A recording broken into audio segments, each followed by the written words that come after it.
drums for Muel.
It's Wednesday. What's going on, everybody? Welcome in. I'm live. It's me, your boy, Donkus Jonkus. How is everybody doing? We've got some delightful people in the chat, as per usual. We've got Ludonar, adorable. We got 30 Bird. We got Discrotter. We got Volvet Chess, and we got Middle Earth Marxist. How y'all doing, everybody? What's going on? How has your Tuesday and Wednesday been? Apologies for the lack of stream yesterday. Yeah, just because, you know, I had to do my committee stuff. I had to go to the committee meeting. It's just stressful. Like, I don't mind doing committee meeting stuff with the union. It's just like, I've not been streaming regularly. And like, you know, the week where I'm like, I'm back, you know, I'm like, oh, I can't be back on Tuesday. Ugh. Anyway, it's all good. It's all good, you know. One of those things. Some fantastic news in the chat from Discrotter, who says, hey Muel, how's it going? I'm doing good. I helped organize a Stonewall marking today to talk about how Pride has become an over-commercialized celebration of homophobia being over in Norway, while in reality we have still lots to fight for when it comes to our rights and against bigotry. In other words, I'm tired but happy. That sounds really good, Discrotter. I would wholeheartedly encourage you to send that to based@redplanetshow.com. because we would really, really like to talk about things that our viewers have done that is based. And with this being probably the last episode of June, this well, it's going to be the first episode of July this Sunday, but you know, tailing the end of June, I think it'd be really good to get that in there. So please send that over, and hopefully we will mention you this month as our most based viewer. Very exciting. But it sounds really good. You know, yeah, you'll have to tell me the details. It's really, really interesting.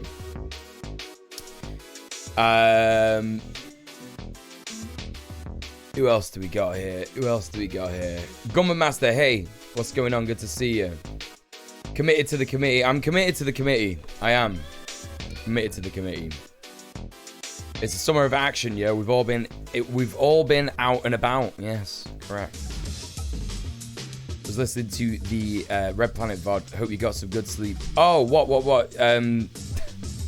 Wait, from this Sunday just gone?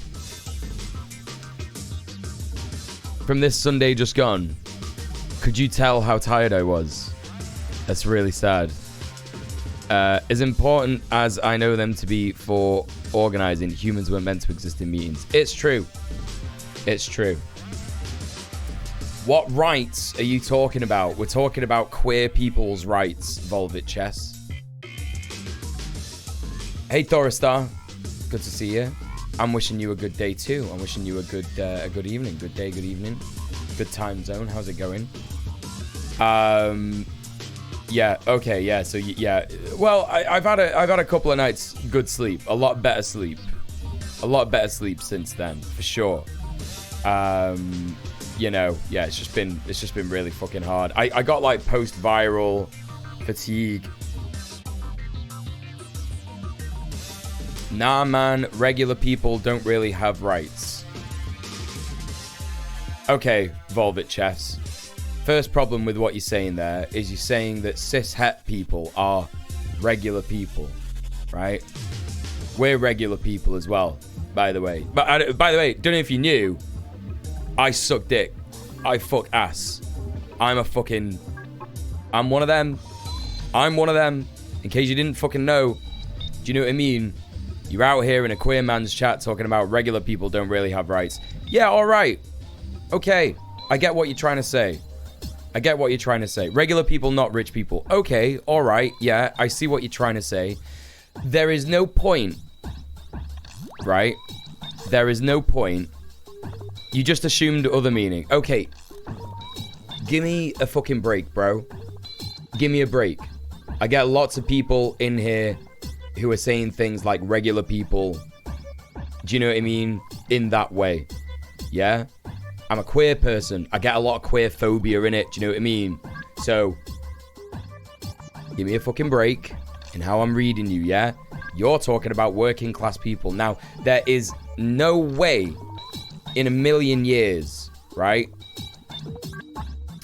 that queer people are not interested in the rights of working class people. Yeah? I'm a queer person. Guess what? I also am. I'm a working class person. You can see exactly how much fucking money I'm making here. Do you know what I mean? So when you're talking about, nah, I don't want to talk about queer people's rights because what about working class people's rights? We're fucking working class. Queer people are overwhelmingly working class. I thought communist man could understand the meaning behind regular people. I'm not just a communist. Do you know what I mean? And also, most communists would probably be like, what do you mean by regular people? Do you know what I mean? Especially when talking about queer people's rights. It's a loaded term, do you know what I mean? Whether you did it on purpose or not, it's going to put queer people on edge. Do you know what I mean? Look at me, I'm on edge. You've put us on edge. You've put the whole community on edge. Do you know what I mean?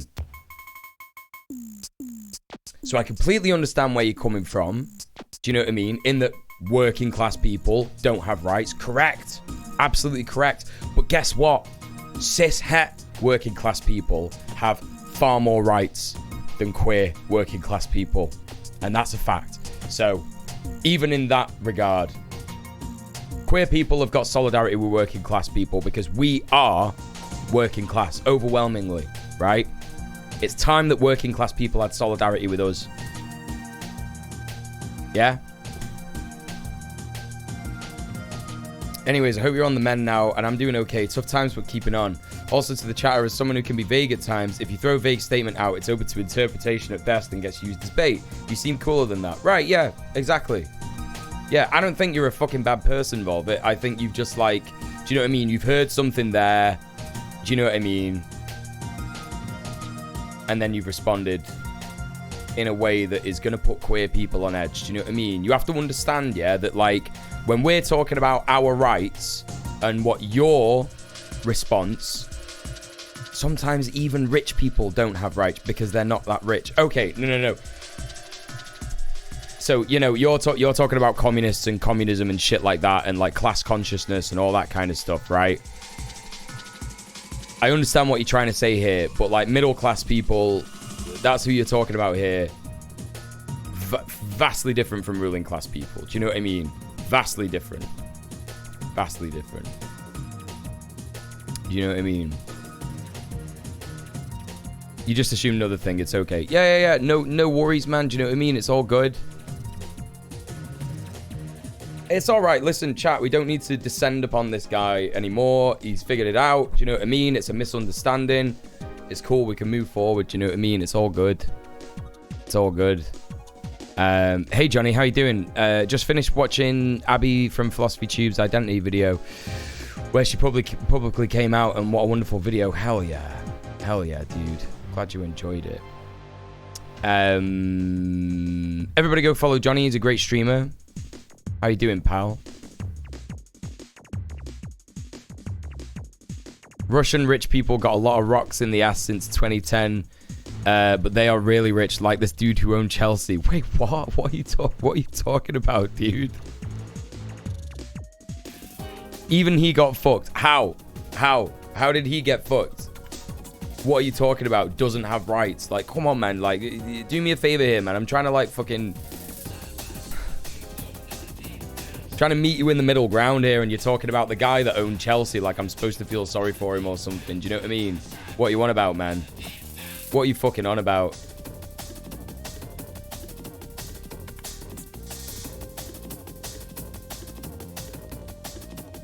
He was forced to sell Chelsea and give the money to Ukraine. Boo-hoo. Boo-hoo. Watch me cry a river about this. I'm done. I was really shocked when I found out. First of all, I'm not sure of the validity of that. Do you know what I mean? I don't know what you're on about. I literally don't know what you're on about. But if that did happen, I don't give a fuck. Like, how am I supposed... how can I possibly have any kind of, like, solidarity with that, with someone who... you know, oh my God, I owned a football club and I was forced to sell it. So fucking what? So fucking what? Wish I owned a football club. If I owned a football club, I probably would have sold it and given the money to, like, a better fucking cause. Do you know what I mean? Like, in what world am I supposed to feel sad about that? Do you know what I mean? Anyway, yes, we are talking about justice with Andrewism today. Not with Andrewism, unfortunately. It'd be really cool if Andrewism was going to join us, but he won't be doing that because he doesn't really know me. But yeah, we are going to be watching his video on We Need to Rethink Justice. Very interesting title, and I'm hoping that we're going to be, you know, thinking about transformative justice, non-carceral, non-punitive justice, and I'm hoping that, you know, it's going to be a good thing. It's always a good fucking video with Andrewism, to be honest. Evening all. Hey, Awesome Grebe, how you doing? I don't say that you should be sorry. Yeah, okay, but, you know, you're here and you're talking about, like, rich people don't have rights. And that is just... there are so many foundational things wrong with that phrase, that sentence. You know what I mean? Like, rich people definitely have rights. They definitely have more rights than working class people. Far more rights than even petty bourgeoisie small business owners. You know? I'm literally reading a story about how some rich Kiwis aren't scared of going on the Richard Branson's shitty spaceship after the Titan thingy. Fuck everything the rich do. Yeah. Oh, Christ.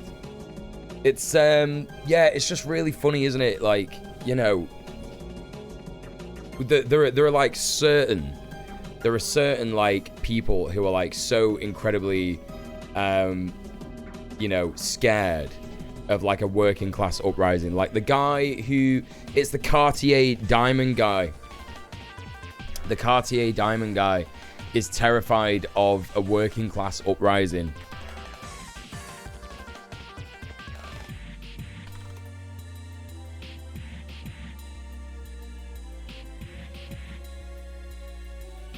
Check this out. This was from 2015. Which is, like, extremely funny. Hey, Peanut Butter Princess. They are like us sometimes. Listen, rich people, like... It depends how rich. Like, what are you talking about? Do you know what I mean? Because to me, rich is, like, being able to afford to live. That's, like, beyond my even, like, understanding at the moment. Do you know what I mean? Yeah, there was a time when I could afford to live well. Do you know what I mean? Well-ish. But even then, you know, I wouldn't say that, like, you know, the rich are like us sometimes. Yeah, they're like us, the human beings. Yeah, sure, of course. But, you know, they're fundamentally worlds apart from us in that they, like, have none of the worries that we do. They have none of the fucking, like, you know, things that, like, keep us awake at night, give us bad fucking health. Do you know what I mean? Yeah, think about, like, the anxiety that comes from not knowing if you're going to be able to pay the rent 1 month, not knowing if you're going to be homeless 1 month, not knowing if you're going to fucking afford to pay your gas. Do you know what I mean? All this shit, like, they don't have any of that shit. They don't have any of that shit. That's not to say that they can't support us. Of course they can. Peter Kropotkin was famously, like, a prince. Do you know what I mean? And he was, like, you know, one of the fucking, like, many class traitors that support the working class, you know, anti-capitalist movement. Do you know what I mean? Yeah, you're getting it now. Do you know what I mean? You're getting it now. Like you can't have... It's worlds apart from what we go through. Do you know what I mean? Yes, they are human beings. Yes, they have thoughts, feelings, and emotions. But guess what? They're extremely privileged. And they will never understand. Good for them. Good for them. Happy for them that they'll never understand what it's like to be terrified of, like... Do you know what I mean? Losing out 1 month and that's it, game over, you know? But at the same time, like, why can't we all have that? Why can't we all have that? That's fundamentally what communism is. Do you know what I mean? That desire to not have to worry about those things, you know? Hello, PBP, how are you doing? And Huskadoo, how are you doing? Welcome in. Yeah, I can't relate at all to a single rich person because they don't have any of my worries. Exactly.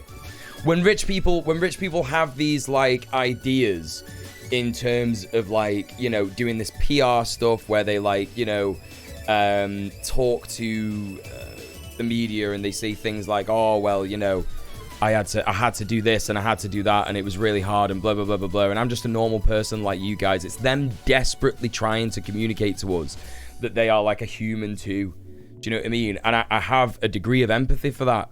But at the same time, they have a platform that no other working class person does. No other, like the vast majority of the world doesn't have the ability to do that, where they can stand up and talk about their issues. Do you know what I mean?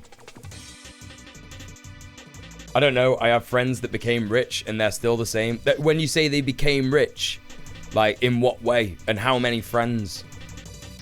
Do you know what I mean? And also, like, they might still be the same, but it doesn't stop them. Like, this is what you're fundamentally not hearing here.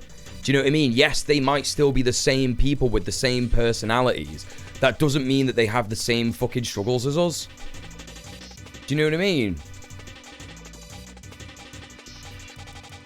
Been in a pretty low downswing, just trying to autopilot and get through it. I'm sorry to hear that, PvP. Let's get some love in the chat for Peanut Butter Princess, please.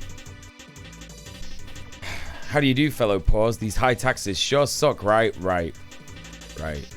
Oh god, woe is me. Yeah, so this was from 2015. Oh my god, I can't access this. Hold up.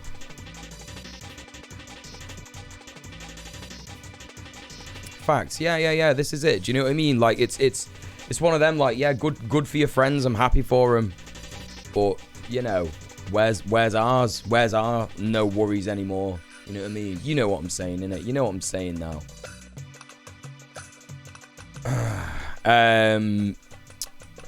What was the email address for Red Planet again? It is, and I'm just going to double check.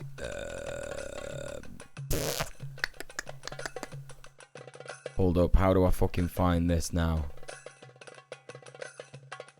Did someone just donate? Did I just miss a donation? No, I didn't. Okay. I'm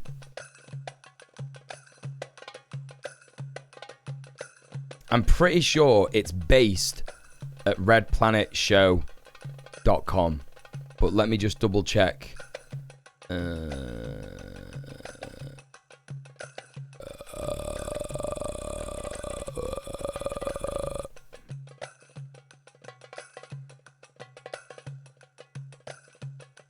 Based at redplanetshow.com. Yeah, that's what it is. Red Planet Show, all one word. There you go. So. That's that. Get that sent over. That'd be really, really cool. Okay, so this is from... yeah, let's take a look at this. So this is from... let's get rid of this title. Not quite that. This is from 2015. All right. Multi-billionaire owner of luxury jewelry company Cartier has revealed his greatest fear. Robots replacing workers and the poor rising up to bring down the rich. This is every rich person's fear, by the way. This is every rich person's fear, by the way. Some rich people should be more scared of it than others, because some people who think they're rich aren't actually that rich. Do you know what I mean? This guy, though, he's definitely the kind of person that should be scared about it, right? Because he's a fucking billionaire. Let me get rid of that as well. So, hey, Splootnoo, how you doing? Good to see you. Hello. According to Bloomberg, Johann Rupert told the conference to bear in mind that when the poor rise up, the middle classes won't want to buy luxury goods for fear of exposing their wealth. It's such a disjointed worldview, right? It's such a disjointed worldview because, you know, the only reason that we think that diamonds are valuable is because we have an absurd subjective idea of what value is, right? Why are diamonds valuable? Well, because some bloke dug them out the ground and said they were. Do you know what I mean? They look kind of pretty, right? But why does that mean that they're one of the most expensive commodities on the planet? Well, it shouldn't. It's absurd. It's all to do with fucking made-up maths and economics, innit? Do you know what I mean? He said he'd been reading about changes in labor technology as well as recent Oxfam figures suggested the top 1% of the global population now owns more wealth than the other 99%. How is society going to cope with structural unemployment and the envy, hatred, and the social welfare, he said. We're destroying the middle classes at this stage, and it will affect us. It's unfair, so that's what keeps me awake at night. It's like a really small article, I think. Oh, no, it's not. There's a bit more here. South African Rupert was estimated by Bloomberg to have amassed a fortune of around 7.5 billion from brands including Cartier. You know... Yeah, right? You know that it would take you, if you earn minimum wage in the USA, working every day, it would take you 70,000 years to become a billionaire.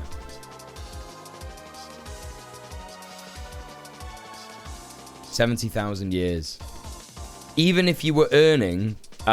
what was it? I think someone floated a figure of like $450,000 a year. If your annual salary was $450K, yeah, it would take you 7,000 years to become a billionaire still.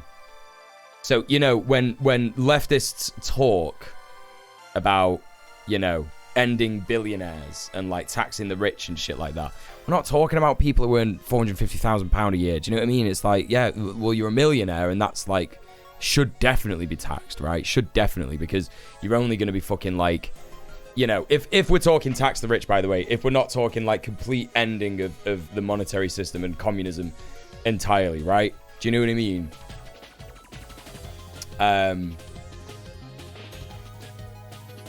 You know, when that's a high amount of money, it should totally be taxed higher than you know, other amounts of money that people are earning per year. But, you know, overwhelmingly, it's billionaires. Do you know what I mean? It's billionaires. Billionaires shouldn't exist. They shouldn't exist, you know? He returned to his chairman role at Compagnie Financière Richemont in September 2014 after a one-year sabbatical, which, according to Forbes, he spent reading and fly fishing. Imagine, chat. Imagine if he could just take a sabbatical for a year. A year holiday. I wish I could take a fucking year holiday. Holy shit. Anyway. Bit of a shit article, but there you go. We had a quick look at it, didn't we? So, that's the end of that. Yeah, could barely take 5 days off. Right, exactly. It's completely fucked. Oh shit, I think I just oh crap. I need to bring the other window back up. Hold up. Hold up. Okay.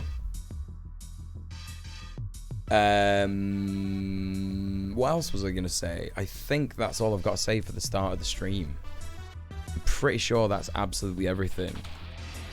I didn't really like yeah,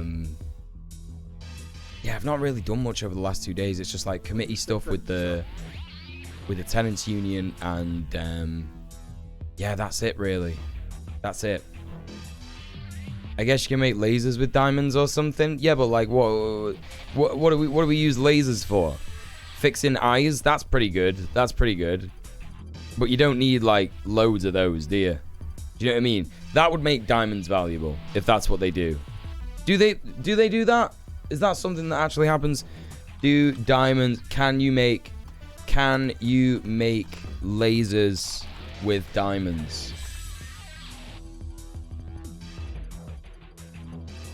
Oh, okay, it does, yeah. So, diamond has unrivaled thermal conductivity, which combined with its unique strength, rigidity, and optical properties make it ideal for use in lasers. Diamond drill bits, but what are we drilling? What are we drilling with diamond drill bits? What are they for? Why are we drilling stuff with diamonds? Can we just like not chill with that? Like, why do we need to do any of that? Diamonds can be useful as tips for saw blades and drills. Well, why do we want that? Why do we need that? Just fuck it all off. We don't need any of that. We're drilling steel. Why are we drilling steel? Why do we need to drill steel? Lasts longer than other materials. Well, cool. But nothing lasts forever, you know? Anyway. Chat. I'm going to run to the bathroom real quick before we start this video because I want to hear exactly what's going on. I want to give it my full attention. I forgot to go to the toilet before I started the stream. I'm really sorry. Right, I'll be back in a tick. I won't be long. Make sure you go use the toilet if you haven't already. Have a little take of your meds if you've forgotten your meds. Have a stretch of your legs. I'll be back in a tick.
Okay, I'm back. Yes. It's definitely hydrate time.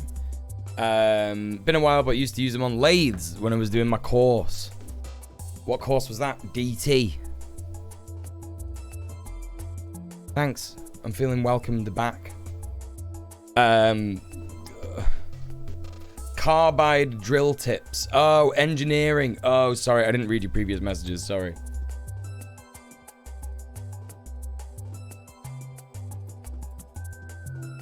Okay, chat. It's time for the show. We will be watching. Don't ask me why I said it like that. Andrewism's video essay on justice. What is justice? I think is a good title for this. I imagine there's going to be discussions of, you know, stuff that may require justice. For example, sexual assault, violence, and death. Because, you know, that's kind of what's implied there, isn't it? Hey, Death and a Lovely Italian, how you doing? Welcome in. So, probably sexual assault, probably violence.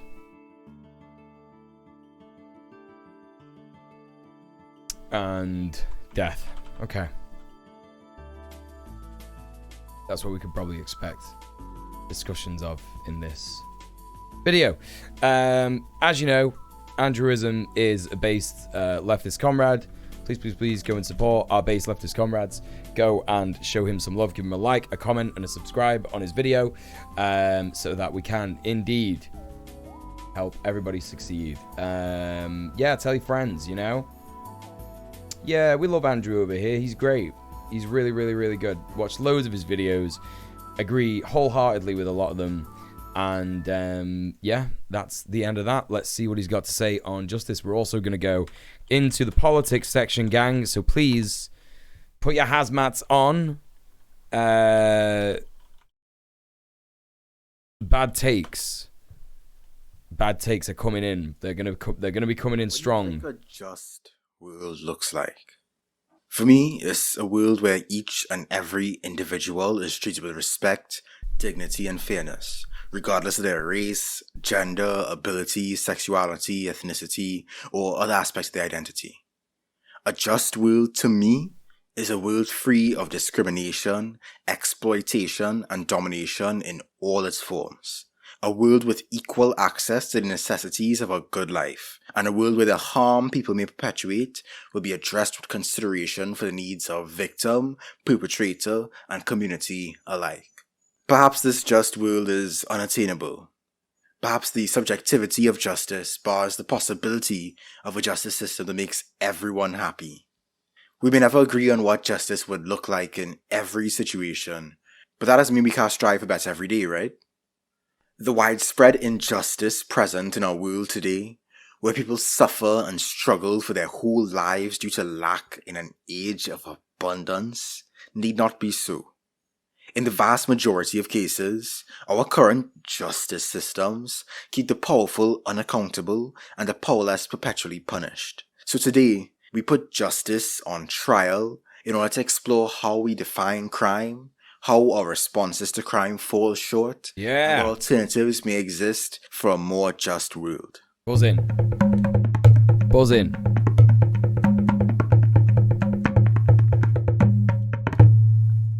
Crime could be defined as any act prohibited by the laws of the state, or any omission of an act mandated by the state, where this act or omission is subject to punishment by the state. This isn't some fringe anarchist definition, mind you. All crimes are crimes against the state.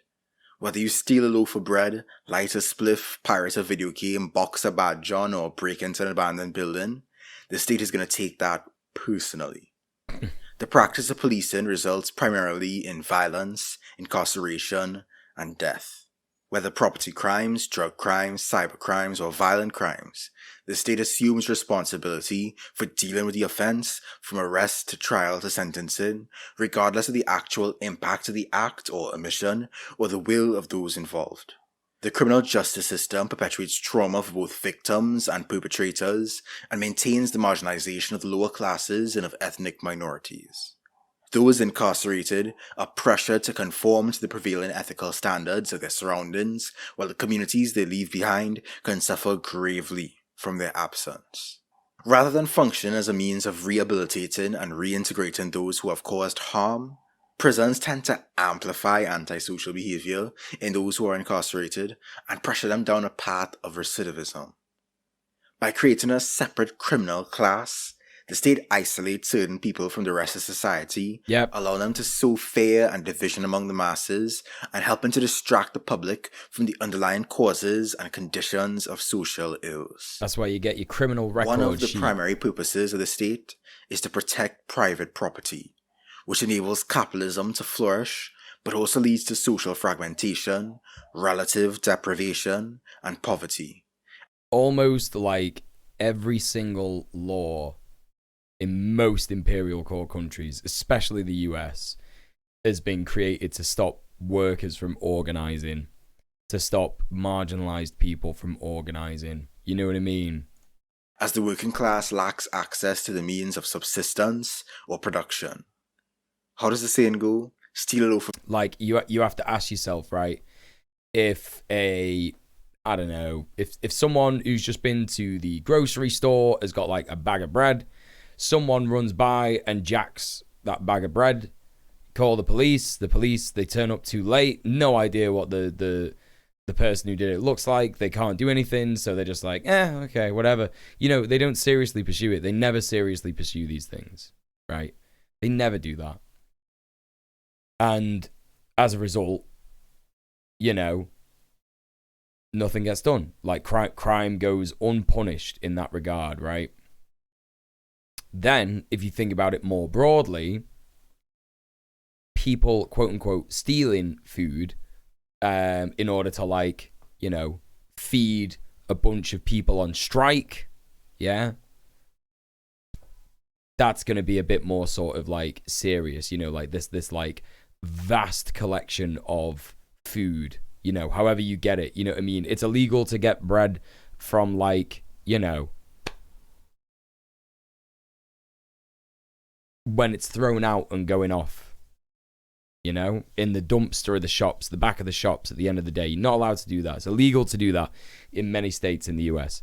In the UK, it's a bit different. Sometimes you can get away with it, but you might be charged with trespassing, you know, if you go round the backs in the bins. Lots of, like, you know, supermarket bins are, like, locked away for that reason. A question that may seem dumb: if as communists we eliminate the state, does that mean crime is by definition ceases to exist? Yes, of course. That's kind of what he's getting at. Do you know what I mean? It's like, you know, what is crime? Because a criminal is a person that is marginalized by the state, right? As soon as you have that label put on you, you are a criminal, then that's it. It follows you for the rest of your life. If you have a criminal record, that goes with you for the rest of your life. Doesn't matter what you did. Doesn't matter what you did. What you did could be fucking meaningless. You could have had a bag of weed. Do you know what I mean? Hurting nobody. Bag of weed. Not even selling it. Yeah. Game over. You know, criminal record for the rest of your life. You try and get a job. Sorry, mate. Do you know what I mean? Oh, we just did your background checks. You know.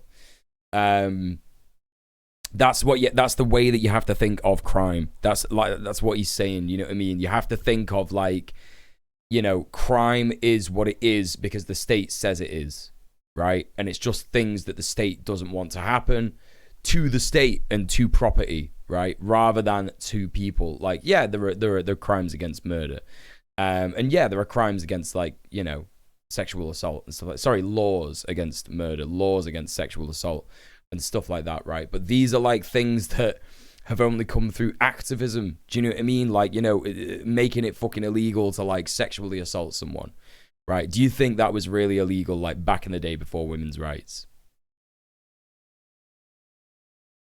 No. Hey, Robert Blaz, how you doing? When thinking about crime, always remember this quote: while there is a lower class, I am in it. While there is a criminal element, I am of it. And while there is a soul imprisoned, I am not free. Yeah, it's true. It's true. Bread and they'll hang you, steal the land and they'll make you king. Though the causes of crime are complex and multifaceted, much of the criminal activity that the state claims to punish arises from the very conditions that it aims to maintain. Oh, you're actually a criminology grad. So many criminology grads become leftists, right? It's funny that, isn't it? So many criminology grads. Like, they might have gone in to study crime to, understand how to put people in prison better, or how to, push down crime rates and stuff like that. Yeah, which is what a lot of people do when they go into criminology. But then when they realize what crime is, the definition of crime and shit like that, it's like, oh, okay, yeah, that's where it comes from. Yeah. That's what it's about. Which means the previously mentioned criminals are grouped in with murderers, which is almost worse. Right, yeah. This is it. Yeah. From the very laws it exists to uphold. For example, the crime of squatting is the direct result of the institution of private property enclosing the commons, upholding settler colonization, and commodifying housing, all which the state continues to defend. It's no surprise one then who that reads. people Also, have been hi. criticizing the capitalist causes of crime and its punitive response for centuries.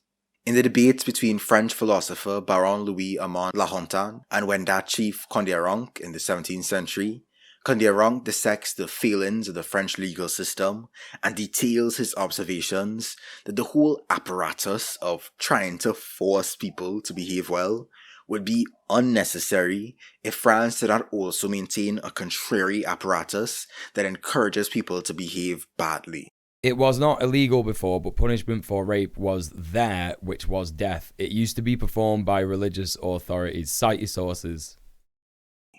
An apparatus consisting of money. Like, what you're talking about is like ancient shit. You're being pedantic. We're not talking about that. We're talking about modern definitions of crime, the modern nation, the modern state, 20th century stuff, right? Private property, and the resultant pursuit of material self-interest. Quote, I have spent 6 years reflecting on the state of European society, and I still can't think of a single way they act that's not inhuman. And I genuinely think this could only be the case as long as you stick to your distinctions of mine and thine. Hey Prince, how you doing? I affirm that what you call money is the devil of devils, the tyrant of the French, Same, the source Prince, of all sucks, evils, the bane of souls and slaughterhouse that they live in. To imagine one could live in the country of money and preserve one's soul is like imagining one could preserve one's life at the bottom of a lake. Money is the father of luxury, lasciviousness, intrigues, trickery, lies, betrayal, insincerity, of all the world's worst behavior. Right. Now, based, right? Why do people steal, right? Why do poor people steal? Forget wage theft, which is what rich people do to, to poor people. When poor people steal, why do they do it? Well, the answer's in the fucking question, isn't it? Because they're poor. People were never in support of that, so that big, masculine, evil world is a myth.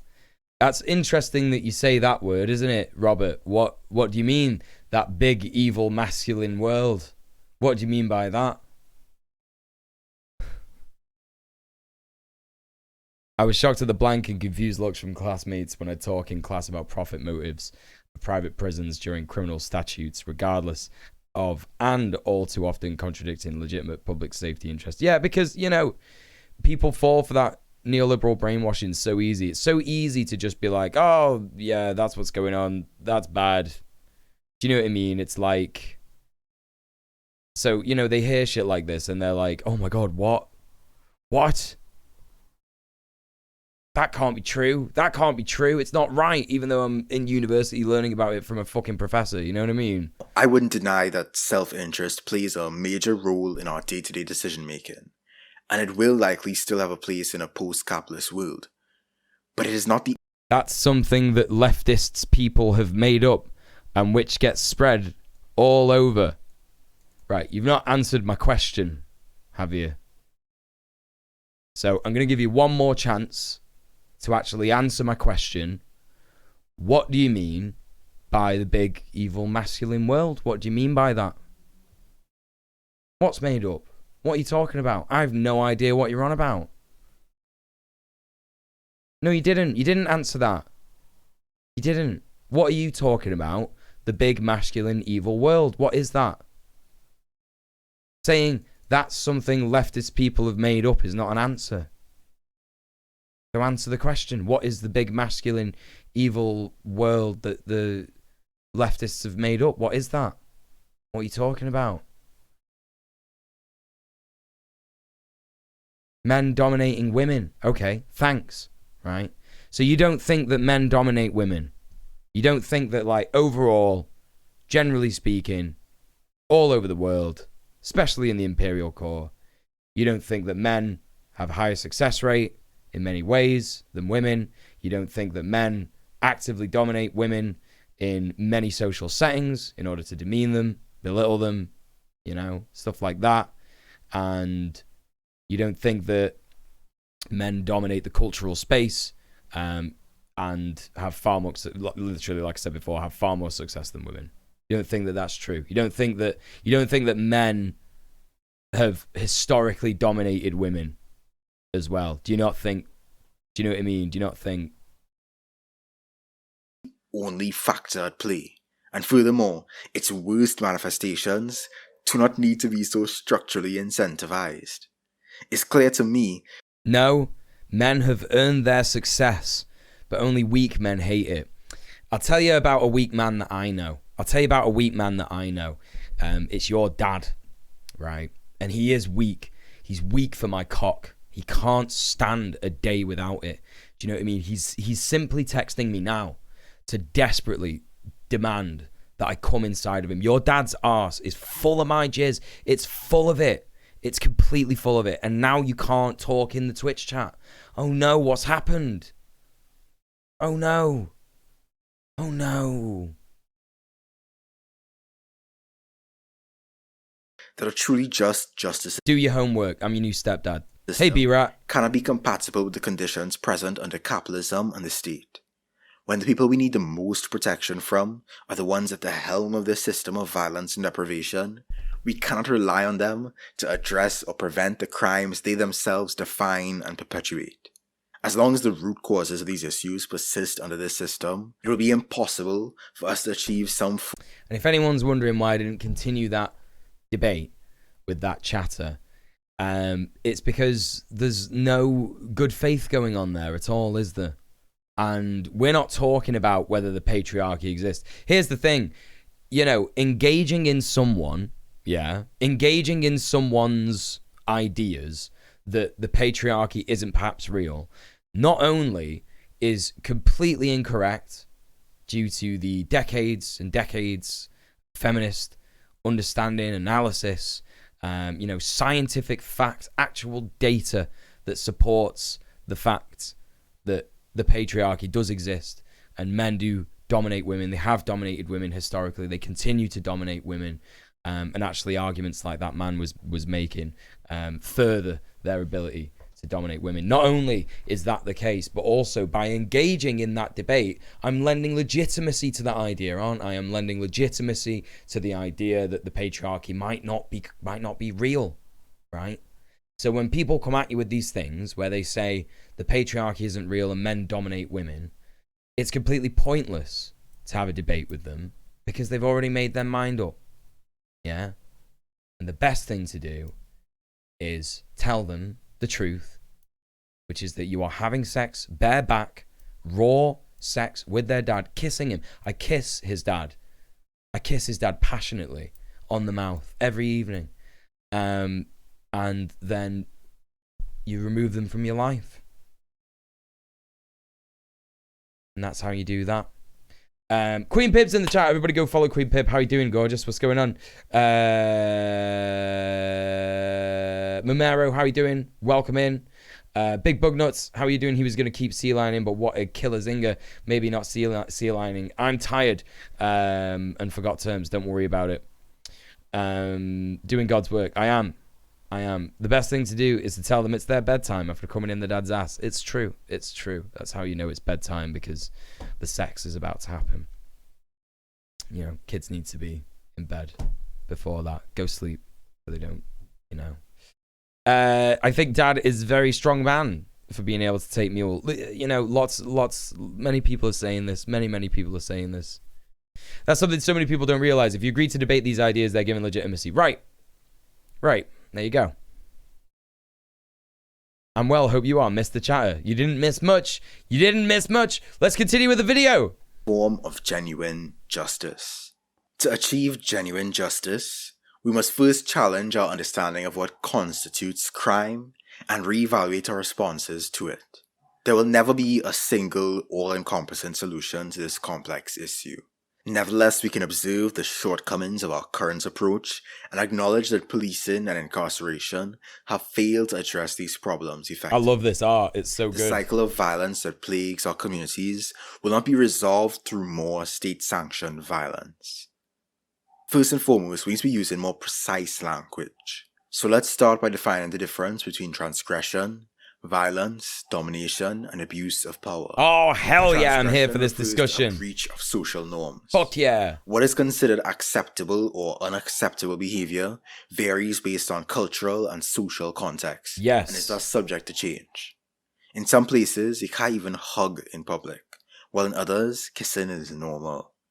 Littering is also a transgression in most places, as is using excessive profanity. Stealing from people is also considered a transgression, as is breaking a red light.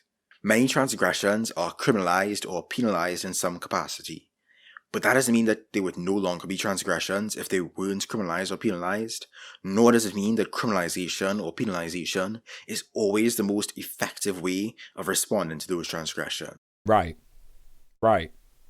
So, say someone is stealing money off you, yeah? Got a few quid. They're taking advantage of you. They're stealing your money off you, right? The thing to not do is to harm that person irreparably, right? I don't know. I'm just going to pull something out of the ether here. Making them homeless would be an insane thing to do in a response to that. Do you know what I mean? Especially when you're in control of your own financial business. Harming them in some way, even like, reporting them to the police and shit like that, that's gonna harm them, innit? Do you know what I mean? At the end of the day, yeah, you've lost out. You've lost some dough. This sucks. Do you know what I mean? But it's about measuring harm in it at the end of the day. It's about measuring harm. It's like, okay, so how much harm has been done? How much harm has been done by, you losing a bit of dough? Have you been unable to pay your rent? Have you been unable to pay your fucking, council tax or whatever? Is this irrecoverable? Are you suffering now as a criminal yourself because of these things? Are there bailiffs knocking on your door asking for stuff, right? If the answer to those questions is no, well, then there's not really any harm been done, is there? Do you know what I mean? You've lived your life as normal. You've just kind of lost out. You don't have as much money as possible. Shit, sucks. But guess what? You don't get justice by hurting that person in any way, by harming that person in any way. Is it going to get your dough back? No. It's not going to happen, is it? You're more likely to get your dough back if you ask that person for it, aren't you? Right? That makes sense. Anyway, very effective in getting certain people under surveillance by the state. Right. Yeah, for real. Hey, Serena, how you doing? What is justice? Easy. Whatever the ruling class wants it to be. Okay, that was that. What's the next topic? Yeah, well, you did it. You finished it. Not to mention, transgressions don't always signify problematic conduct, They may instead indicate necessary resistance to problematic standards. Right. Historically, interracial relationships were highly transgressive, but human love need not be bound by the fictional barriers of race. And in some places today, Short shorts are transgressive, but sometimes you gotta let the dogs breed. That's right. Violence is defined as the use of physical force so as to injure, abuse, damage, or destroy. Violence may be immediate, as with hate crimes, physical assault, and rape, and violence may be gradual, as with neglect, systemic discrimination, and environmental degradation. Nearly all forms of immediate violence. Yeah, right. Yeah. Well over 70% of all crime is committed because of economic desperation. Facts. Actual facts. Violence are criminalized. Whether it is violence that a person inflicts upon themselves, violence inflicted by another individual or a group of individuals, or violence inflicted upon property. Gradual violence is often overlooked, and because the state determines what it classifies as crimes, the violence that the state inflicts and the violence inflicted by the systems the state supports are rarely criminalized or even penalized. The violence used to dominate is often ignored. The violence used to liberate is often demonized. Yep. This brings us to domination. Domination is more than just exerting power over others. It is an ongoing hierarchical relationship of control, whether on an individual or systemic level. Patriarchy, for example, employs sexual and domestic violence to reinforce male control over women. Yep. In this context, isolated cases of sexual and domestic violence against women contribute to the systemic domination of patriarchy. Yes, women are also capable of assaulting men, but such cases do not reinforce a larger social structure. When speaking of the high price of illicit firearms and gun control nations, the philosopher Jim Jeffries said, if you have $30,000, you don't need a gun. You have $30,000. You're a great little saver. Keep going. Right. Exactly. All harmful behavior. Like, yeah, that's a very fucking interesting take that a lot of like gun control deniers have, right? You know what I mean? Like anti-gun control heads will simply be like, oh, well, you know, people can still get guns in places where there's gun controls. And it's like, do you know how much they cost? Do you know how unattainable it is for, like, you know, a school kid, for example, who, even if they have a job, definitely don't have enough money in the bank to afford one and definitely don't have the connections? Just something to consider, isn't it? Leftists, yeah, we've made it up. Leftist people, we've made that up. It's not real. It's not real. Leftists made it up. You know, well, do you know what the funny thing is? Like, if I was actually debating that person in any way, shape, or form, if I was talking to him, if I was trying to, like, you know, actually ask the question, the real question would be, wouldn't it? Why did we make it up? And I wonder what the answer to that would be, right? Why did we make it up? I'm sure everyone in the chat is thinking of a million examples as to things that this person might have said. You know, first thing that comes to mind is the Jews made us do it. That's probably something that guy would say. To sell more feminism, yes, that's also likely. That's also likely, isn't it? Hey, Mr. Dank, how are you doing? Or abuses of power can fit neatly into any specific category of structural domination. That doesn't make them any less harmful to their victims. For instance, robberies are usually conducted by people who lack access to structural power. Yep. A group of guys seizing an opportunity to thief a car are not necessarily part of some system of GTA-ocracy, but they can use their superior strength, size, weaponry, or numbers to assert temporary power over their victims. That's what I mean by abuses of power. Instead of focusing on how we can made it up because of victim complex.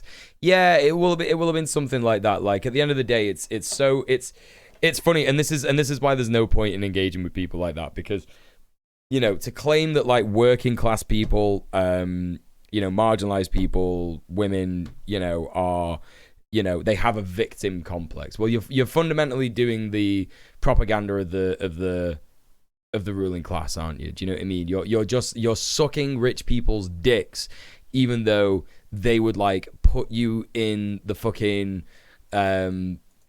Winston Smith echo chamber in 1984, just the same as they would put us in the Winston Smith 1984 echo chamber. You know, fix crime. Selmore The Blahaj. That's notion right. simply refers to violations against the state. We should instead shift our focus towards finding the most effective ways to address abuses of power, domination, harmful transgressions. The way that I've been thinking about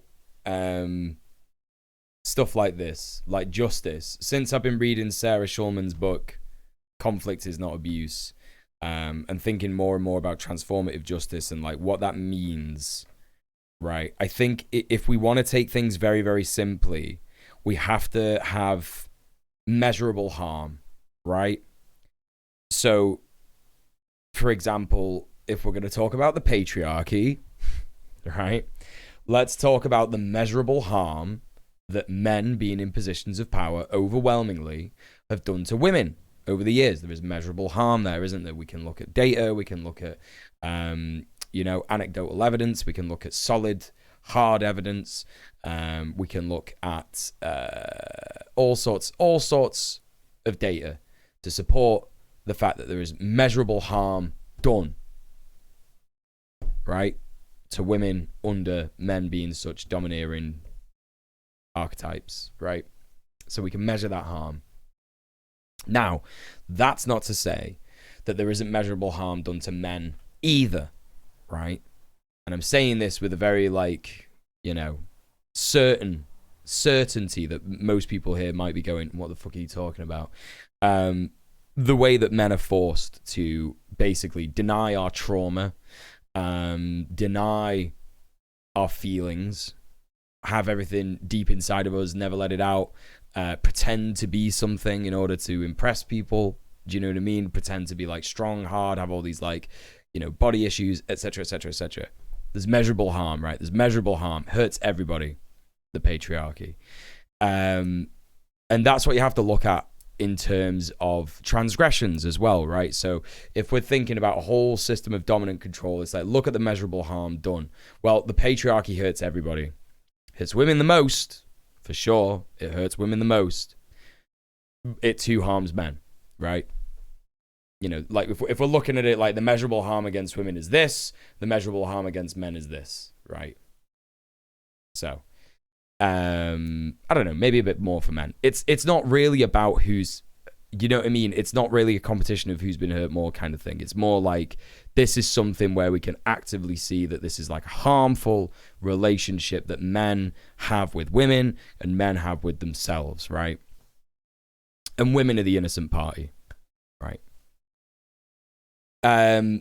Then when it comes to transgressions, right? So transgressions, like I was saying earlier, like a transgression will be someone stealing money from you. It's like, okay, well, what harm has been done? Can we measure the harm that's been done in that situation? Say that someone jacks your phone off you in the street, right? But you have a fairly decent job, an okay wage, standard average wage, right? I'm not talking the mean wage. I'm talking like standard average working class wage, right?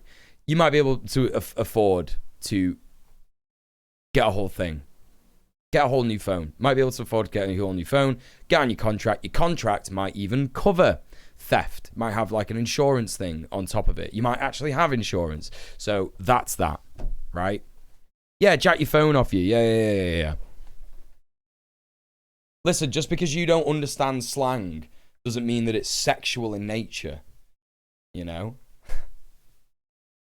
You never heard about someone getting jacked? Like car jack. I'm jacking your car. I'm jacking your fucking phone. I'm jacking you, Anyway.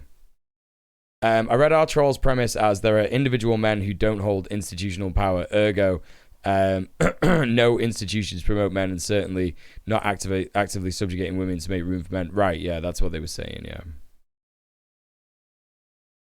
It'll be a pain short term getting all the multi-factor apps fixed, but yes, could be reasonably overcome. Right, exactly. I understand slang and it's still sexual. Right, shut up. If someone jacks your phone, it could be overcome. It could be overcome with either with like a little help from friends or family, or from if you have a policy, etc., etc. There's more harm done depending on the circumstances, isn't there? Right. So the circumstances maybe right. For example, here's a great one. Right. You are a single mum, racialized, yeah. and you miss your rent, yeah, and you're about to get your Section 8 from your fucking landlord, they're going to kick you out, they're going to make you homeless, you have no support system, you're like, I don't know, let's say first generation migrant, yeah, you've got nothing, no safety or support network. Now, the harm that is done to you where you have missed your rent, right, for whatever reason, whatever it is, where you're going to be made homeless, right, you're getting kicked out of your flat, wherever it is far more damaging than if you have like a support network. Like if you have like your mum and dad still about, do you know what I mean, and they've got a bit of space in the gaff, or, you know, you could go and kip on the couch or whatever, you're far better off, aren't you? You're far better off than someone who has got no support network, absolutely, do you know what I mean, completely fucked. To be honest, I'm surprised phone theft still happens. The modern phones have features in them that make it extremely difficult or impossible to flip them, which I know because reasons. Yeah, phone thieves nowadays sort of like just hope that like silly people will buy them off them. Do you know what I mean? Like you'll get like a person who's nicked a phone trying to sell it to like school kids, innit? Do you know what I mean? They might go to like a posh school and be like, yo, do you want to buy this for 100 quid? Or they might go to the pub and be like, yo, do you want to buy this new iPhone, 50 quid? 9 times out of 10, when people are jacking phones, they're doing it because they've got other issues, like maybe they got addiction problems, and the drug that they're addicted to, they only need a little hit. They just need one hit, and that'll be them for the day, you know? And maybe that costs like 50p. You get like a hit for 50p. Do you know what I mean? So you get a phone for 50 quid, then you've got a roof over your head for the night. You get like a nice cheap hostel somewhere, and you get a nice bit of medicine to help you sleep, right? So who knows? Who knows? Anyway, so that's these are all things that happen. What I'm talking about is that you have to have like this idea of measurable harm, right? Measurable harm. Yeah. You know, can we measure the harm of, for example, industrial action? Right? How much harm is associated with industrial action? Depends what industry you're in, you know? Maybe you're a nurse. Maybe taking industrial action means that you can't care for your patients as well as you could. But fundamentally, let's talk about the harm that is put on nurses by the state when they refuse to pay them a fair wage, yeah, for the work that they do, you know. And we're talking about a fair wage, should be a living wage, regardless, right? Do you know what I mean? We're all commies here. We know that money is bullshit, and we should be getting like, you know, from each according to their needs, from each according to their ability, you know. But that's the long and short of it, right? You got to look at this measurable harm of stuff like this. But the state sees industrial action as irreparable harm. Do you know what I mean?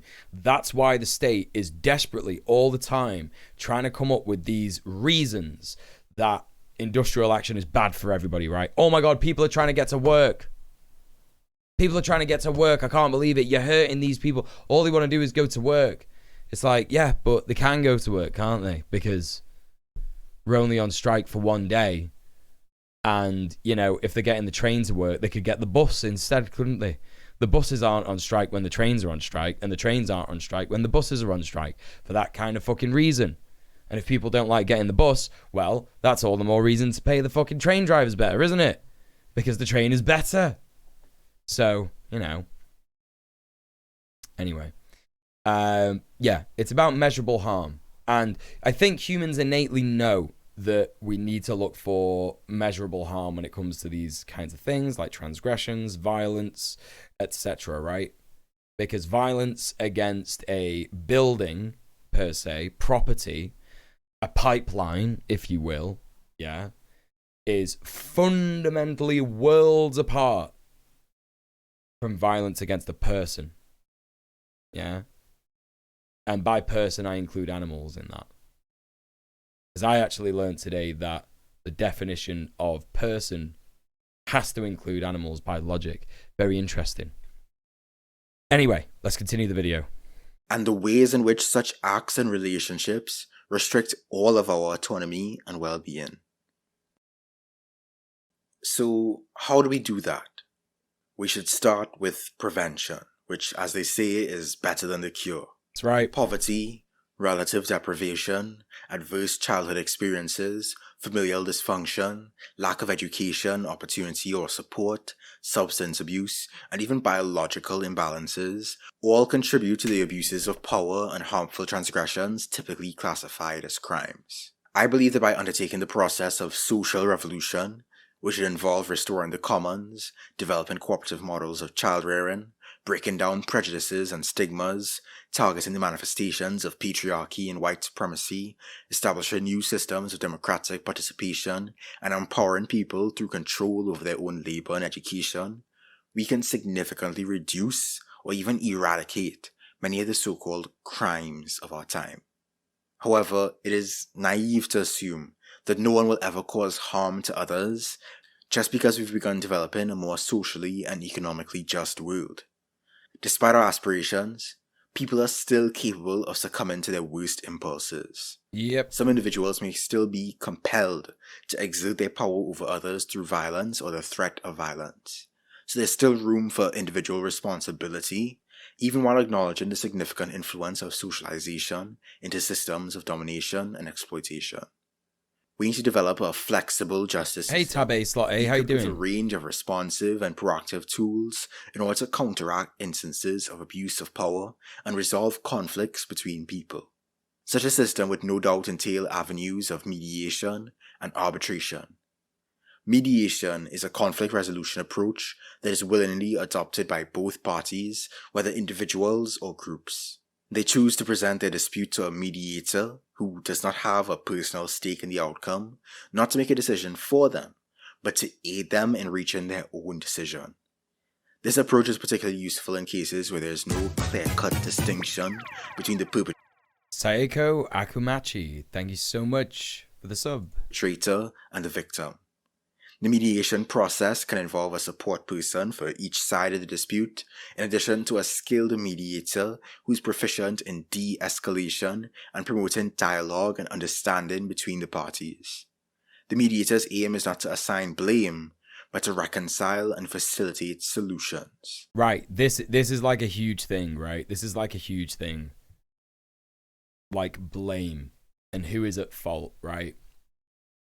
I'm doing like a lot of like understanding in my relationship at the moment about like, you know, when people assign blame to like certain things. Do you know what I mean? It's kind of like, okay, when I'm talking to my partner about X, am I trying to blame her for something, right?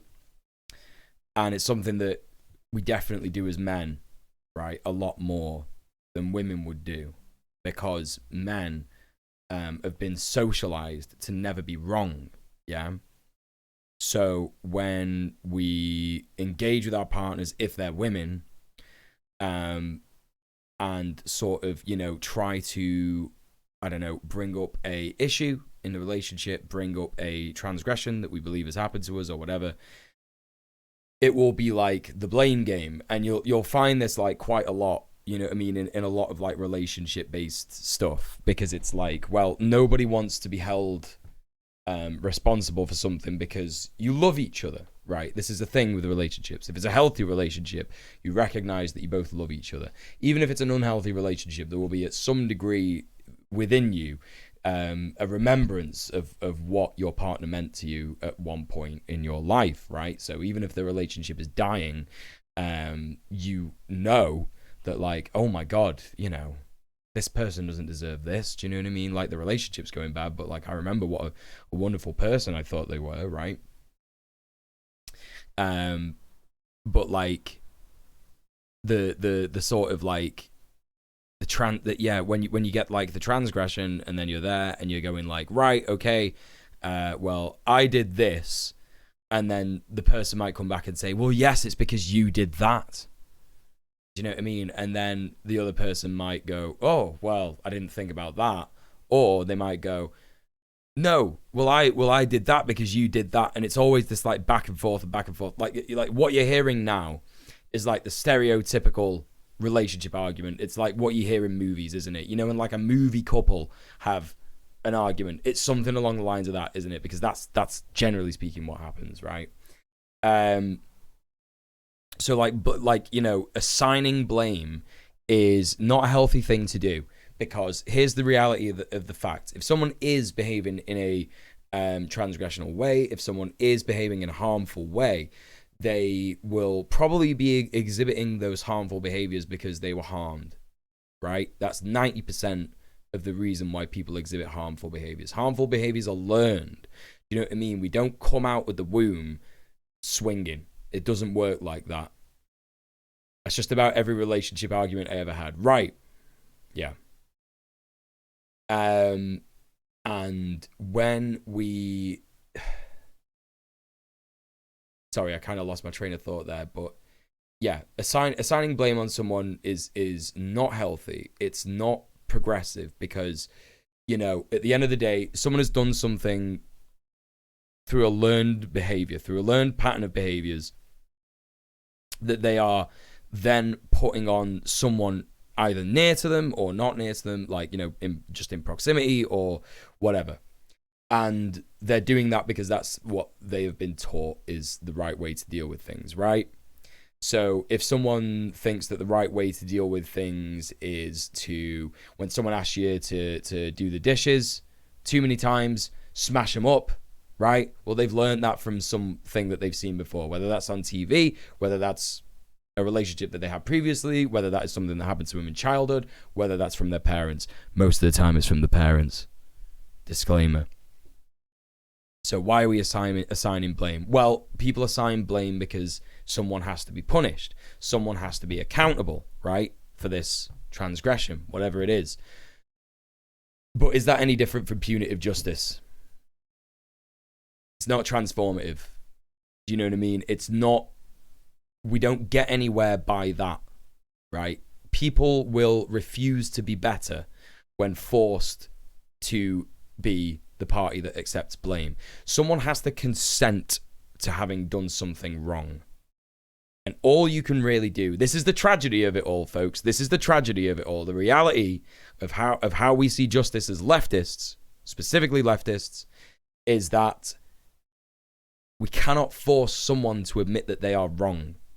Right? We see this all the fucking time. All the fucking time when you see people online who they try and force people through accountability processes, right? Like an accountability process.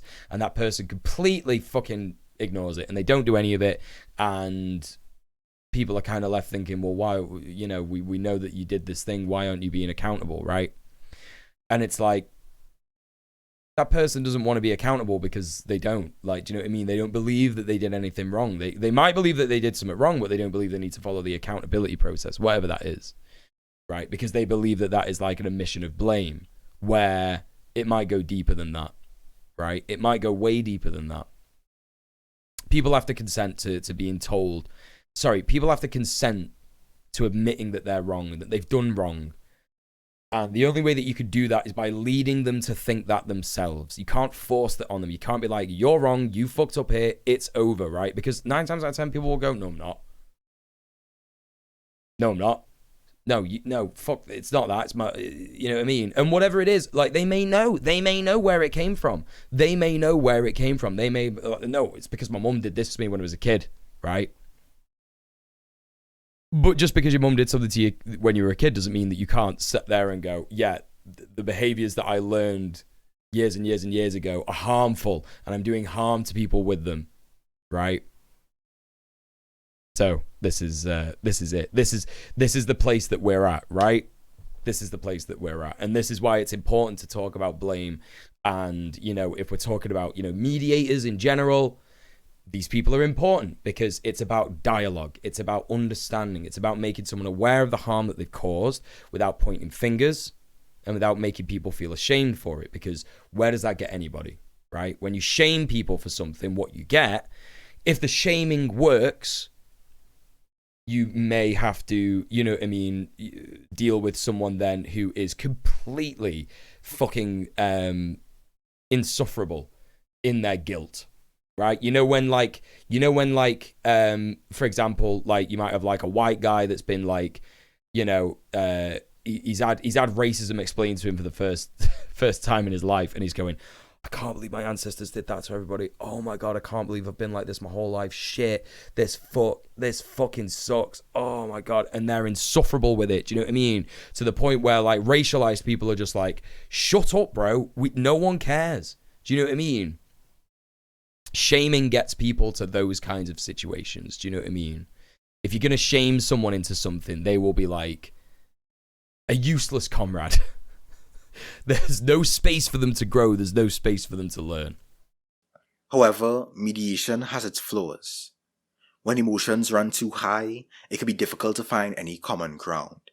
The ideal of impartiality is not always a complete guarantee. Mm-hmm. Differences in personality, such as introversion and extroversion, can have an outsized impact on the outcome of the mediation. Not to mention, mediation can sometimes be misapplied to abusive relationships and manipulated by the abusive party in order to reinforce unequal power dynamics. Right. Mediation has its place in resolving conflict within communities, but I think it demands a degree of social solidarity that we currently lack. Yes. Today we live in mass society. It's like he says, you have to have people who are not going to twist that and abuse it so that they can continue being abusive to people, right? You can't have like if you're gonna mediate people who are in like an abusive relationship with each other, that's a very dangerous thing, because what you are doing is you are forcing a victim to sit with their abuser, right? So mediation is important, but it's not the be all and end all, right? You can't allow someone to manipulate that. Like a victim should never be pressured to sit with their abuser and do this mediation thing. Do you know what I mean? It's not going to work. It's not going to work. It's not fair on them, right? So yeah, important. Of disconnected millions. We have simplex relationships with many of the people we interact with, meaning there is one social relationship between the parties, such as neighbors. However, I believe that mediation requires a greater degree of multiplex relationships, in which multiple levels of social connection exist between the parties, such as a friend who is also a neighbor, colleague, and a fellow member of a football club. Within a network of multiplex relationships, individuals may be able to wield an unsung tool of collective action, the social boycott, against people they may typically be powerless to defend themselves against. While boycotts require sacrifice and often do not benefit individuals directly, they can create significant leverage through transitive action, in which people that support the targeted behavior or action are also targeted. While multiplex relationships may create more potential and greater ramifications for conflict, Divided, presumably related to the why won't minority X have a civil discussion with the people bigoted against them. Right. That is exactly the kind of thing. But even then, in those situations, it's a little different, right? Because in those situations, no one is the mediator. That's like getting the abuse victim and their abuser to just sit down and have a polite conversation, which we know isn't going to happen. It's never going to happen. So yeah, related. Definitely related. So yeah. They also provide greater incentives for peaceful resolution. This is where I believe arbitration may provide a more viable alternative, as it works well for disputes between strangers. Unlike with mediation, the third party makes the final decision on the dispute for the parties, rather than simply helping the parties reach their own resolution. Arbitration cases may involve a single trained arbitrator, a group of arbitrators, or a communal jury. The primary responsibility of the arbitrators is to review the facts of the case, the surrounding circumstances, and the statements made by both parties to arrive at a resolution of the conflict. In addition to its role, I may be misunderstanding this arbitration thing, but I not really heard about this much in what I've seen of transformative justice. But to me, that just sounds like what we already have, which is harmful.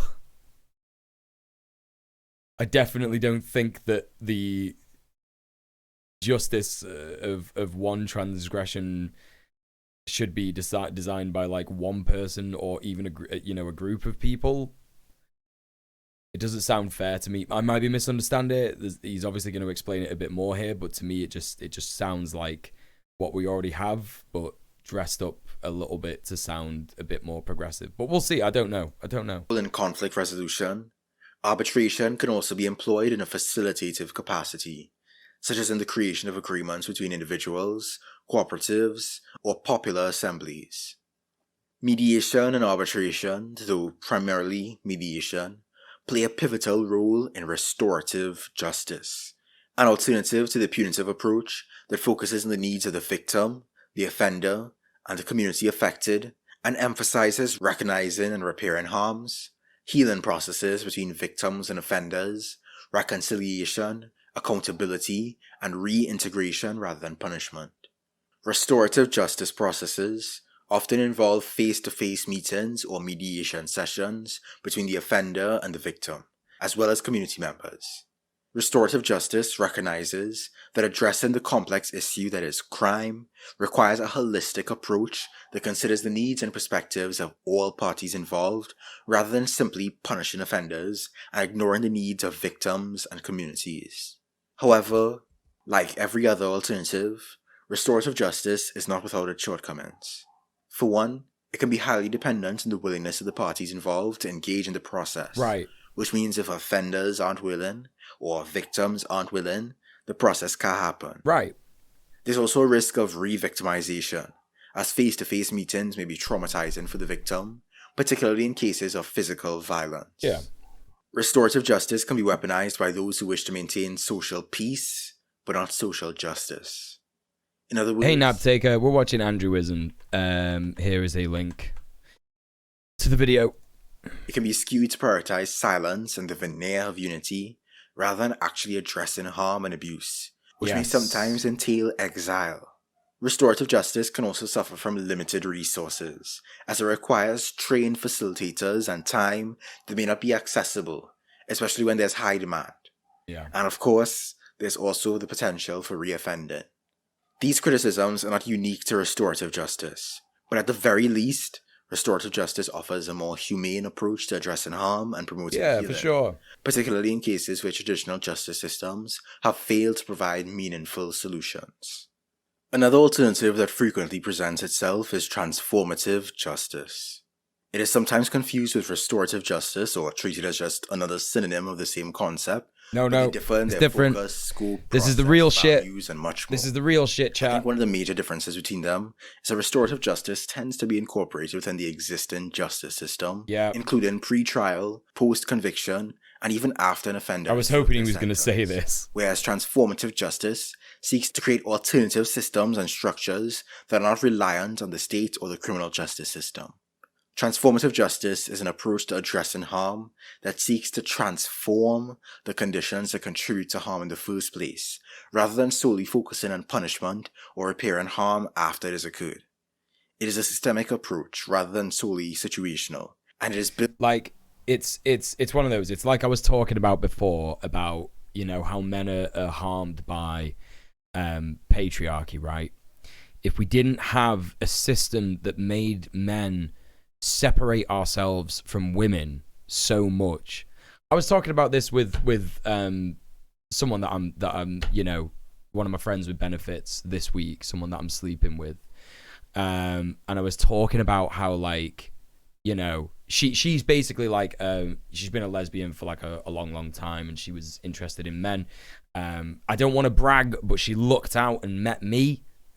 I'm not like a perfect man by any stretch of the imagination, but it's a low bar, isn't it? It's a low bar, isn't it, folks? So when she met me, she was met with, I think, what she assumed dating men would be like, right?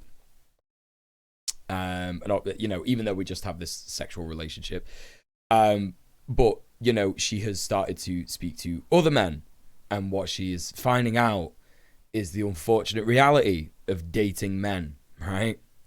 And I was speaking to her about this. I was speaking to her about the fact that, like, you know, this person that she's trying to get with now is like very non-committal, very hard to communicate with, you know, is very nervous, doesn't understand that, like, you know, he could just be himself. Do you know what I mean? It's like, and I say this all the time, like, you know, if you're a man, if you're interested in women, like, you know, there is no like major differences between men and women. Like that whole nonsense that you hear about when we're growing up, when we're socialized as men, that like women are from Venus, men are from Mars. It's all bollocks. Like, you know, one thing that women tell me, like, you know, over and over and over again when I have interactions with them, whether that be sexual, whether that be friendship, whether it be you know, family relations or whatever, is that like they just love a silly, goofy guy. Do you know what I mean? Like, just be a silly, goofy guy. Like, there's nothing wrong with like holding back. Sorry, there's nothing good about holding back your emotions and holding back who you truly are because you're terrified that a girl is going to think that you're cringe, right? Because sometimes it's the cringe that they want to see, right? You know? It's funny that men not understanding what women want is a meme that dates back centuries. Meanwhile, men never fucking communicate. Right, exactly. It's one of these, right? It's one of these. It's literally like, you know, desperately saying like, I don't know what women want. I don't know what women want, but they don't ask women what they want. Do you know what I mean? They don't fucking ask, right? Too many so-called hetero men aren't actually interested in or even like women. They just want access to a vagina. Yes, and that is because men are socialized to believe that body count is the be-all and end-all, right? This is another way that patriarchy harms men. Of course, harms women first and foremost, but the after effects that this has on men can be fucking devastating too, right? Because men will then fuck a bunch of women. They'll fuck a bunch of pussies, right? Hurting woman after woman after woman after woman, yeah?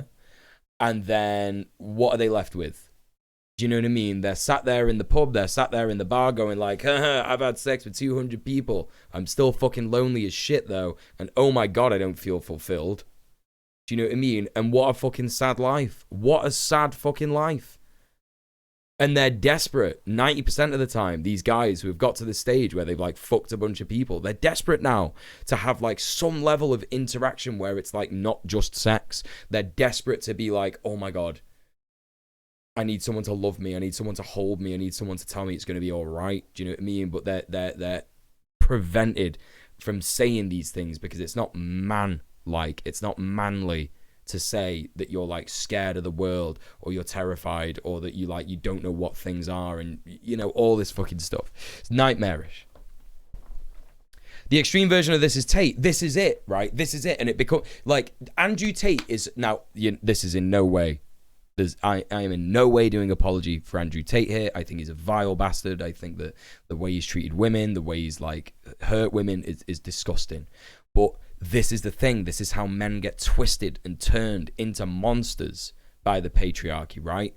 Because this man has wormed his way, woman after woman after woman after woman after woman, and got to a point now where he thinks he's some kind of king of men, right? But everything he says is cringe. Everything he does is cringe. No one thinks he's the king of men. Even the men that worship him and think that he's amazing, right? Because they can't think that he's the king of men because they have to be the king of men. You know what I mean? You see this like disconnect, right? They don't fucking have that, yeah? They like no man can have this like title of like king of men. They can't, right? Because we're supposed to endlessly fight with each other. You know, anyway.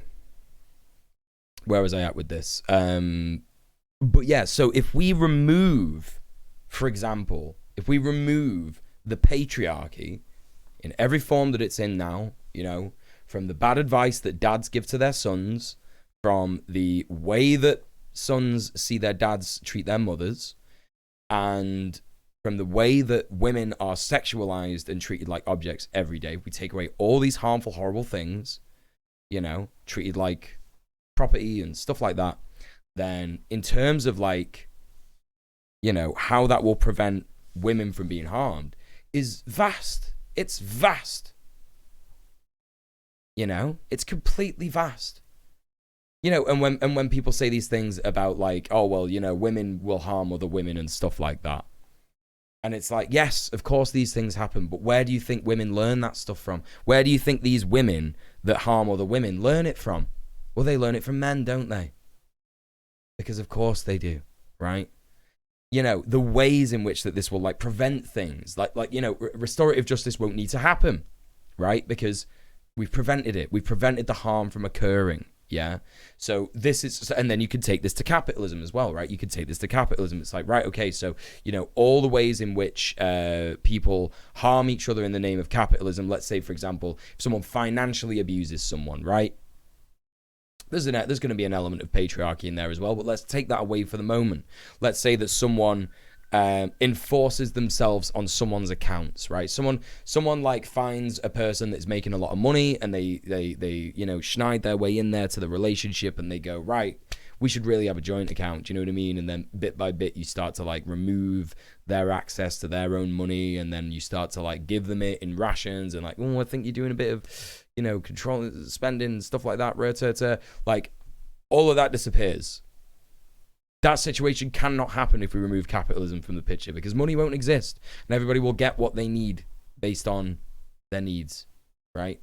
So, you know, this is the kind of like preventative stuff that is like so important, right? So important. You have to remove these possibilities from the world. I'm really interested in, you know, going to the ZAD, the Zona Defendre, because they run... well, they don't run it, but like they live in an anarcho-communist heaven, right? You know, they don't call the police. They have their own inter-community problems and stuff like that, and they deal with justice in their own way. I can't wait to like go and see them and speak to them on how they deal with things like this. We already spoke to them like a little bit about this stuff. Do you know what I mean?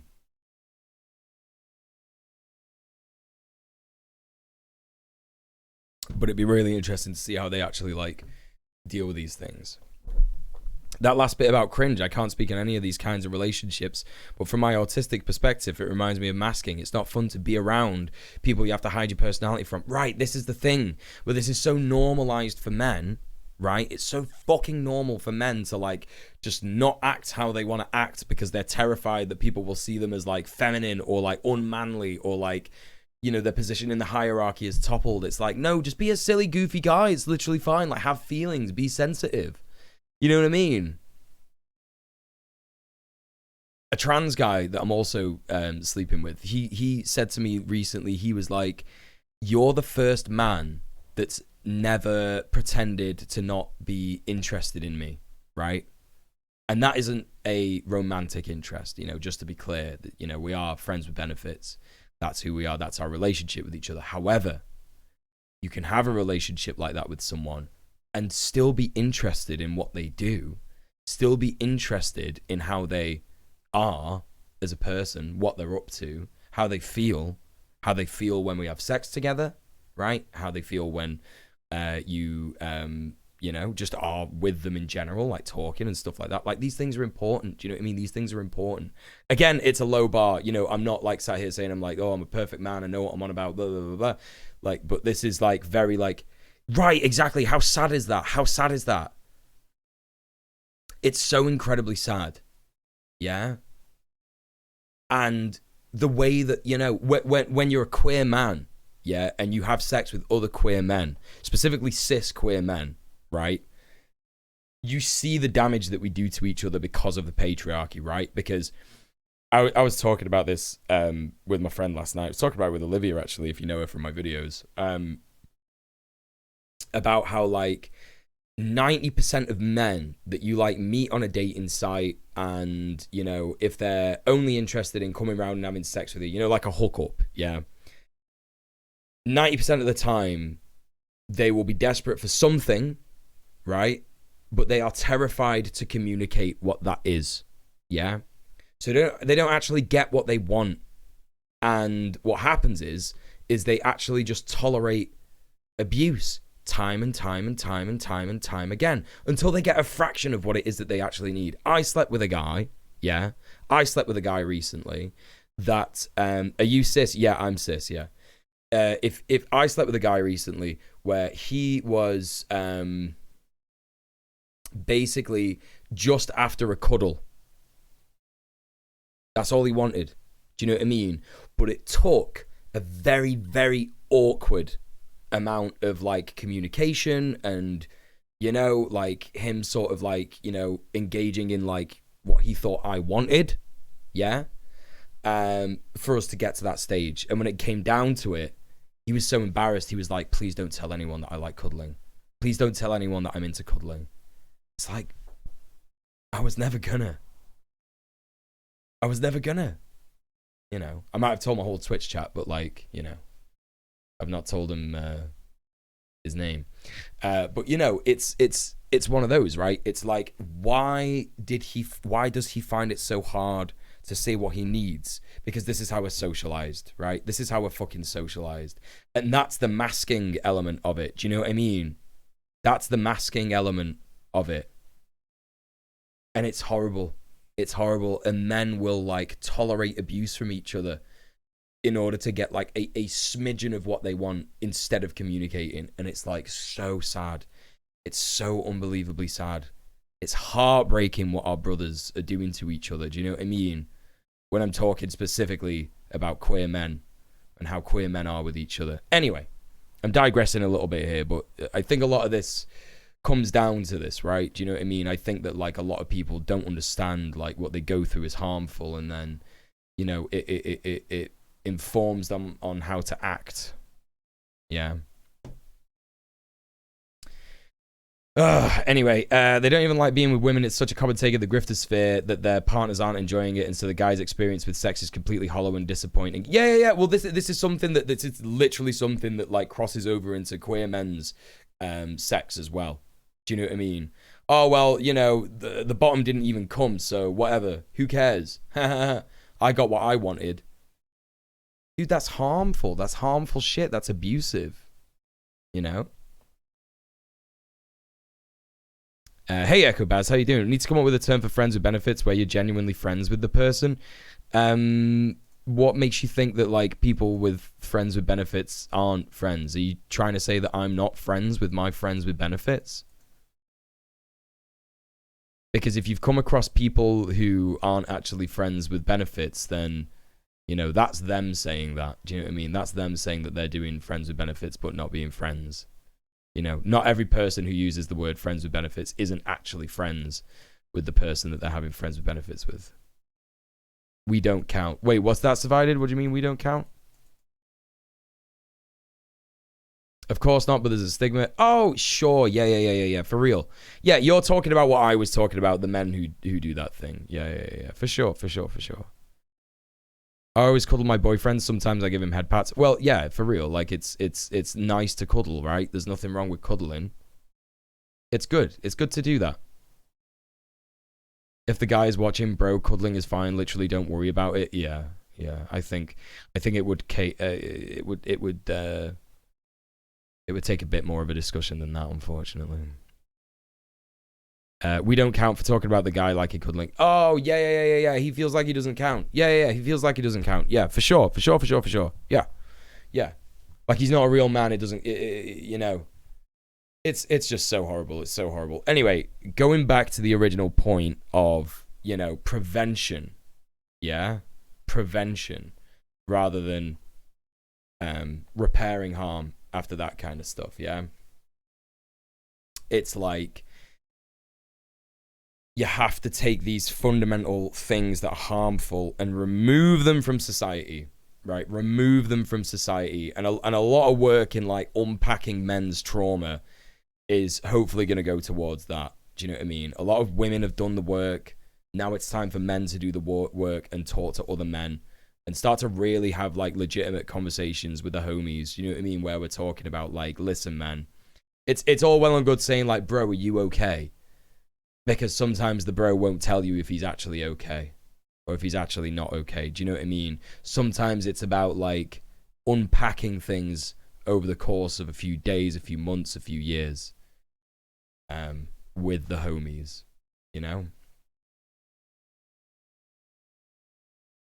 When I talk about friends with benefits, people assume that I'm like my dad and I don't care about them. Yeah. Well, that's because most men are like that, isn't it? And I'm not saying you're a man. I know you use they them pronouns and stuff. I don't know how your gender identity is, but if you are masc in any fashion, yeah, then people will assume that that's the case, right? Do you know what I mean? Which I don't know. Again, how you identify gender wise, but like, that's also going to suck if they're reading you as a man and you don't want to be read like that too, right? You know what I mean? So there's layers of that for you.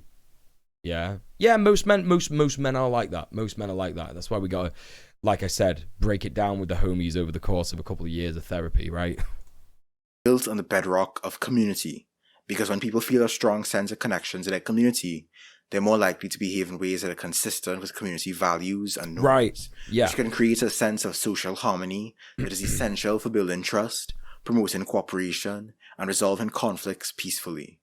However, when this social harmony is disrupted by harm, it's usually a sign that there are underlying issues within the community that need to be identified and addressed.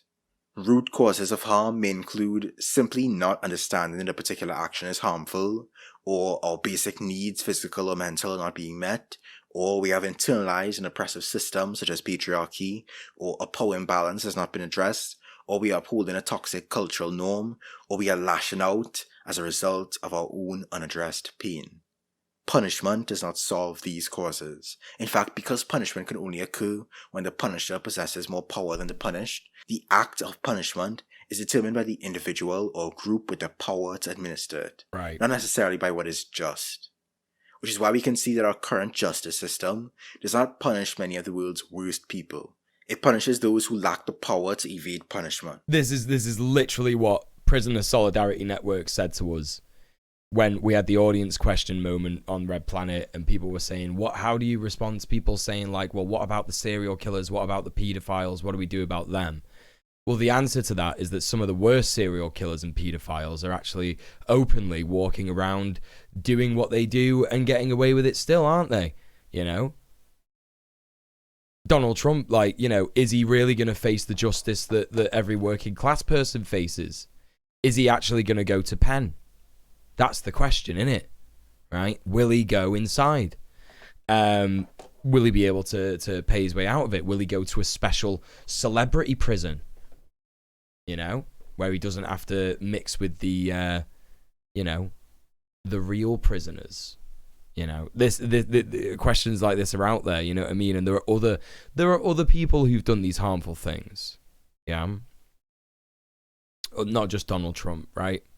There are other people who are like allegedly child abusers. There are other people who are, it's not even, I don't even think you need to say allegedly for like, people who have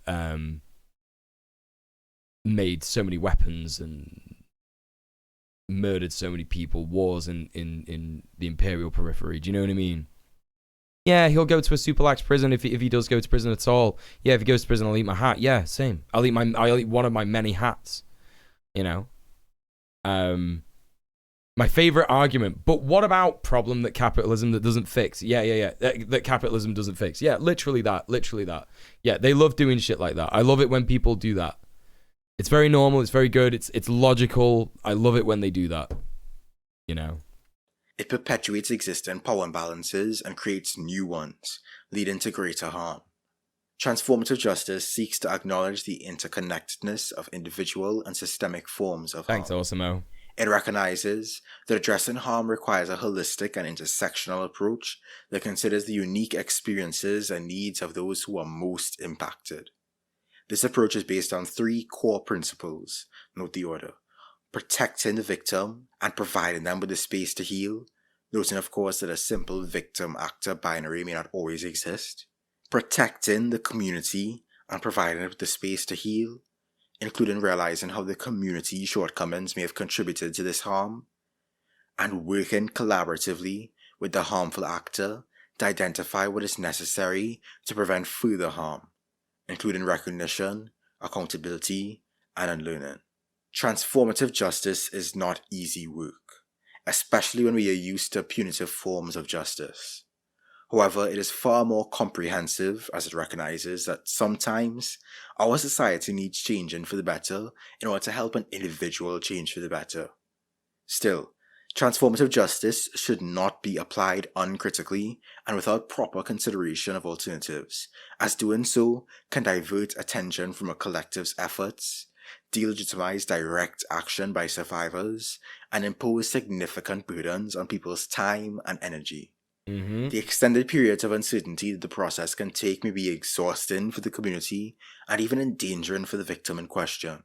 But the rush. I can't go into details, but I have literally experienced this in a transformative justice process. It is hard. It's hard on the victim, right? It's hard on the perpetrator, if they are a perpetrator or not. And it's hard on everybody involved. It's a rough, difficult process. You know, there are things to establish, there are things to substantiate, there are things to address in terms of not just harm that has been done that is being addressed in the process, but harm that may come as a result of the process because it's so elongated, right? Very, very difficult. Very difficult. And as leftists, we all need to be prepared for this future. And this is why I try and get people in my chat to think about this stuff a lot, right? A lot more. Because if we believe in a future without prisons, we really have to think about what do we do if someone is a serial killer? Yeah? What do we do if someone is... Because if we believe in a future without prisons, we're not going to put that person behind bars. So what do we do? Something to think about, right? If socialism good, how come capitalist embargo? True. Almost as good as the headline. X country tried mild social program, which was wildly successful, and the economy was still shit. Clearly, socialism fails. Yeah. That's alongside the. What about this problem that capitalism doesn't actually fix? Yeah. For real. We all have liberal brain poison drilled deep into our brains. It's important that we keep educating ourselves, especially by listening to marginalized people. Yeah. And, you know, it's important to be aware as well that, like, the term listen to marginalized people is not a be-all and end-all. It's just not. Do you know what I mean? You might listen to a marginalized person who is doing harm by, you know, advocating for certain things that are completely, you know, just not... They may come from a place of desperation rather than a place of actual analysis and thought and collective understanding. Do you know what I mean? In terms of like listening to marginalized people, it's about listening to marginalized people who organize. It's about listening to marginalized people who have resisted colonialism. It's about listening to marginalized people who, you know, because it's one of those, right?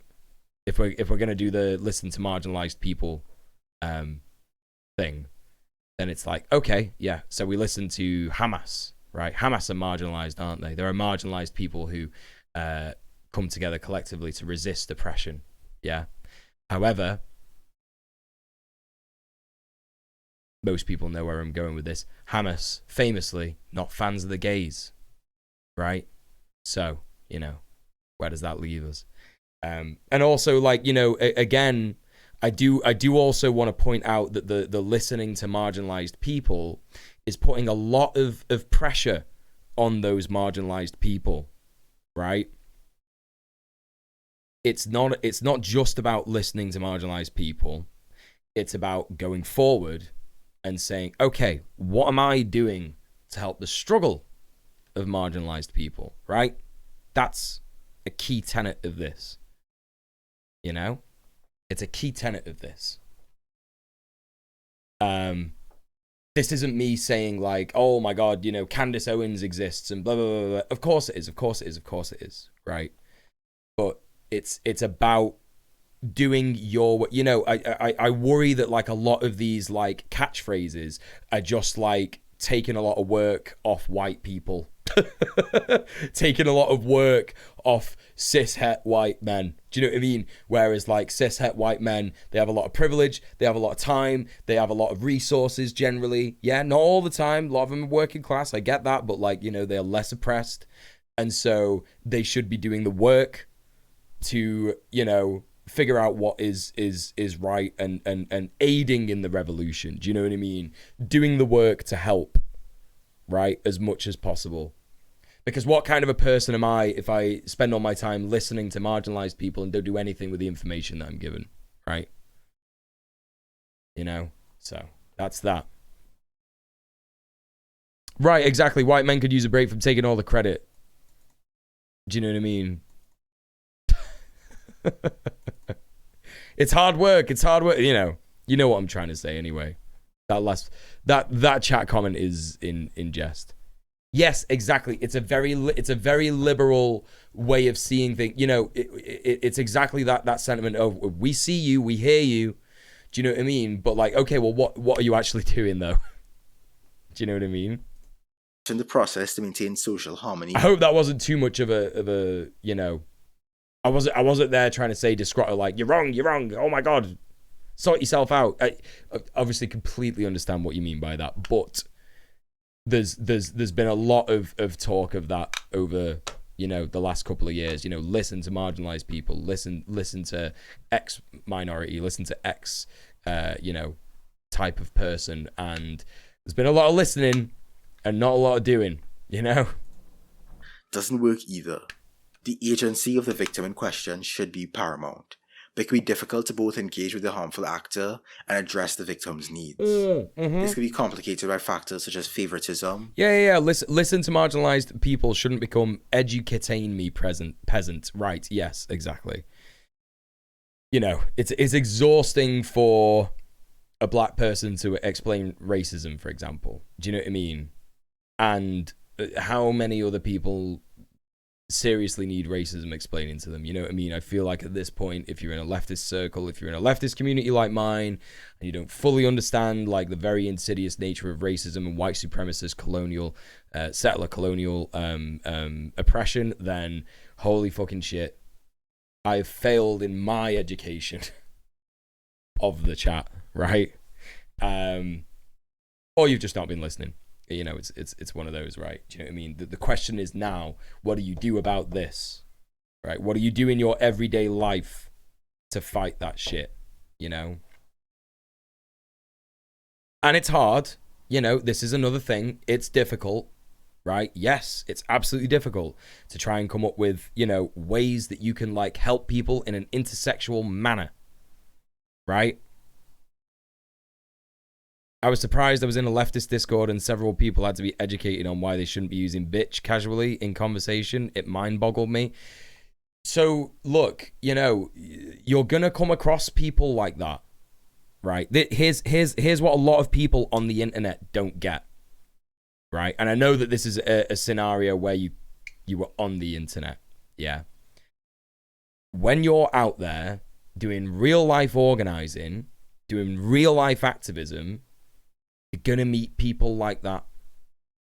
You're going to meet people who are going to say things like bitch, and they're going to say problematic things, and they're not going to understand why. They're not, when you turn around and say, oh, listen, you know, you shouldn't say this because of this, they're just going to go, well, that sounds ridiculous and I'm not doing that. Do you know what I mean?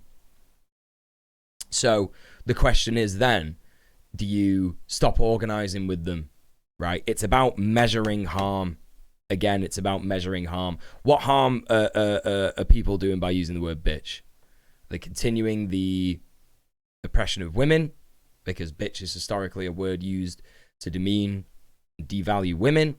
Or is this a word that has now fallen into the vernacular, common lexicon vernacular, where people don't see it as that anymore, right? They don't understand the damage it does. They don't understand that women who understand that stuff are going to go, shit, I'm not welcome here. Do you know what I mean?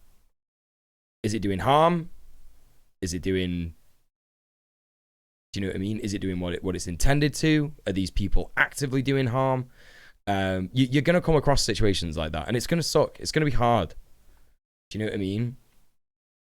Met a frustrating person today, kept inserting themselves into conversations. When we tried to explain why saying the N-word and blackface is bad, they just kept interrupting and essentially asking, yeah, but why can black people do it? Again, hey, Rohamild, welcome to the stream. Again, this is like a real life situation that you're going to come across, right? Some people don't understand why it's okay for black people to do it and it's not okay for white people to do it. Do you know what I mean? You have to decide, right? Do I shun this person? Do I punish them for not understanding? Or do I take the time as a white guy, right? Take that pressure off, racialized, marginalized people and explain it to them as best I can, right? Because that's all you can do. That's all you can do. You can't force someone to not think that. Do you know what I mean? This is a big thing that like leftists like really struggle with a lot of the time. Do you know what I mean? You can't force someone to like think in a certain way. This is how you get like, these examples where like people are sort of like pushing back and saying like, this is ridiculous, the left is going too far and this, that and the other. And I don't believe that. I don't think the left has gone far enough. I think you all agree with me on that one. But like, we have to not like, it's rough, right? It's rough. We should never put like a black person in a situation with a person like that knowingly. Do you know what I mean? Because that's going to result in harm, right? It's going to result in harm.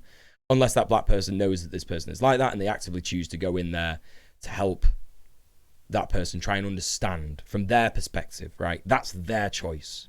Do you know what I mean?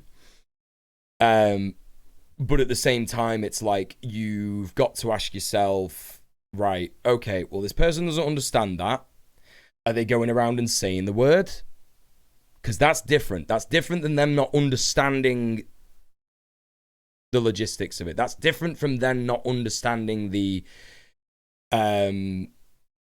reason why they can't do it. If they are going around and saying it, that's completely different. Then you need to take the piss. Then you need to be like, bro, you're cringe. Do you know what I mean? You can't be fucking doing that. That's like fucked. Yeah. If a person genuinely has a misunderstanding and they've not been educated, it's an opportunity to educate them, right? Make them understand as best you can.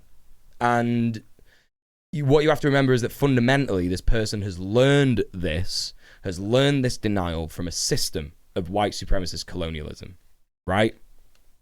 Do you know what I mean? It kind of sucks that leftists basically need detox communities for cis-het white people where we learn the basics with training wheels before we can be safely allowed into safe spaces. At the end of the day, right, This is another, like the more and more I talk to like real people on the ground and stuff like that, the more and more I get like frustrated with online leftists, right?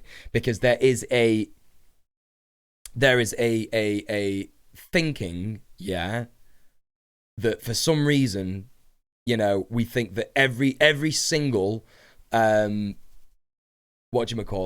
single marginalized person needs a safe space. Whatever a safe space is, like we need a safe space. Do you know what I mean? What are you talking about? I'm a bisexual guy, innit? Do you know what I mean? I'm well aware that there are multiple situations that I put myself into on a daily basis, not even a fucking weekly basis, on a daily basis, where I could experience biphobia. Do you know what I mean? I wouldn't be able to live my life if I didn't do that, right? It's not good. I don't want to hear it. I don't want to see it. Do you know what I mean? But it might happen. And assuming that like every single marginalized person needs to be in a safe space, wants to be in a safe space, yeah. Do you know what I mean? In order to like live their life, it's again, you're like tarring every marginalized person with the same brush, right? And we got to stop doing that. Do you know what I mean? Like when we talk about like detox communities for like cis-het white people, where they learn the basics with training wheels, it's so completely online, so completely absurdly online, and this is not how the real world works. It isn't. Marginalized people make a choice every single day to go out into the real world and deal with that shit. Do you know what I mean? And that's like a real fucking thing that like, it's a choice that people have to make. You know what I mean? It's easy for me because I can hide my sexuality. It's not easy when I hear biphobia. It's not easy when I hear queer phobia, but I can hide my sexuality. I pass. Do you know what I mean? A lot different for a black person. A lot different for a racial, from for a racialized person kind of thing. Anyway, we need to think about these things. We need to think about the nuance. We need to think about the way that people actually interact in the real world. You know what I mean? Because otherwise liberation is so far away from us. So far away. PPP says, in real life, I don't think it'd be such a big deal. Online leftists pride themselves on how educated they are sometimes. Yeah. Okay, yeah. I get that in that regard, for sure. I get that in that regard, for sure. Feels very online. We're idealists. Also, hi, Carpe Packs. Everybody go follow Carpe Packs. Legend. Didn't think of that. The different type of talk where you go, well, the thing you need to understand and listen, cut that shit out right now. Question of time and place. Exactly. Michael Brooks was a very, very, very awesome dude. And he said a really, really awesome thing. I don't know if this is attributed to him or it's something that he learned from someone else, right?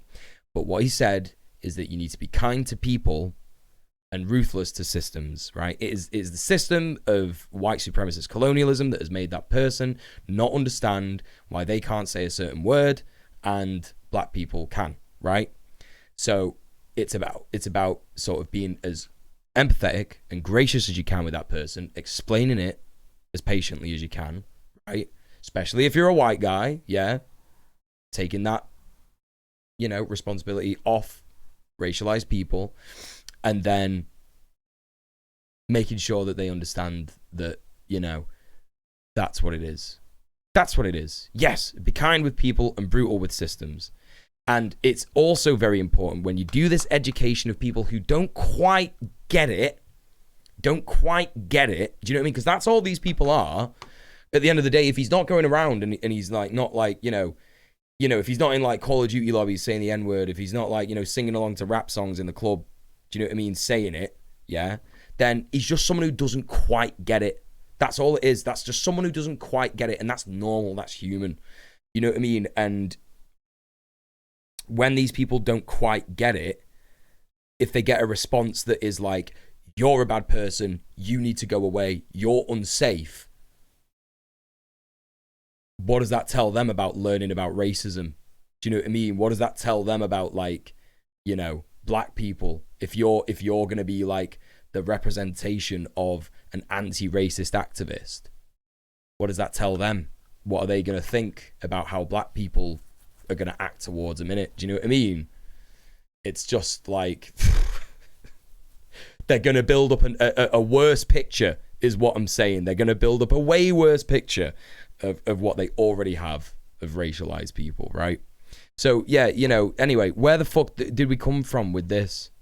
By the way, where even, anyway, right. We're cracking on with the video. Vordrella, hello, how you doing? Welcome in. You've already failed isn't a great message. It's not a great message. It's not. Anyway, let's crack on. Popularity, privilege, marginalized identity, and the sometimes blurred lines between victim-actor binaries and mutual harm. We have to try to avoid oversimplifying complex situations. Not to mention, though false accusations... That's literally what he just said. Literally what he just said. That's exactly what I just said. It is... We have to avoid oversimplifying complex situations, right? Stop doing it. I know that it makes things easier to think about. I know that sometimes we just want to go, shut the fuck up. Get out of here. Who are you? You're a prick. Because that's very easy. But what you're doing is you're emulating the system when you do that.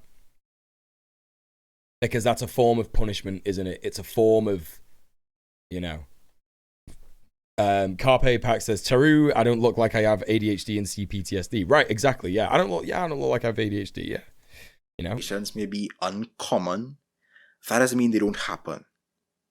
In dealing with communities. Yes, it's the liberal conditioning. It's the liberal conditioning. Do you know what I mean? Because neoliberalism says to us, oh yes, we should be woke. We should be woke. But woke in a fascist way. We should be cops and police each other's behaviors in absurd ways. Do you know what I mean? Without an ounce of human understanding or empathy, right? Do you know what I mean? Take things very, very, very, very literally, and that's it. You know what I mean? It's fucked. It's so fucked, and people don't see that. There may also It's be some sad. stubbornness to change cultural norms that consistently create new harm. But if a community is unwilling... And also, by the way, on talking about this particular thing, you know, people very, very easily sort of like shunning people and pushing them away because they make like little mistakes, yeah? This is why Debate Bros get so much success. If you ever wonder, like, I have no idea why Debate Bros get so much success, why is that? It's because, like fascists, like liberals, the lie starts with a grain of truth. It starts with a grain of truth. Unfortunately, with Debate Bros, it grows into a bigger lie, right? It starts with like, damn, you can't just like, you know what I mean, push someone away because they like don't quite understand things. That's absurd. Like, you should be ready to like explain to them and stuff like that. And it's like, yes, that's a fact, actually. But then that grows into anyone who disagrees with me and thinks broadly about leftism as a tanky or a woke scold, right? So that's the problem with that. Take something that's true and then lie about it, right? Exactly. And you know, this is what the fascists do. This is what fascists do. It's the same shit, you know? The mixed messaging is psychologically damaging. For real, the same liberalism that used to tell us we were special. Yes, exactly. You know, and that's the same liberalism that tells us that we're a cop and that we should behave like cops, right?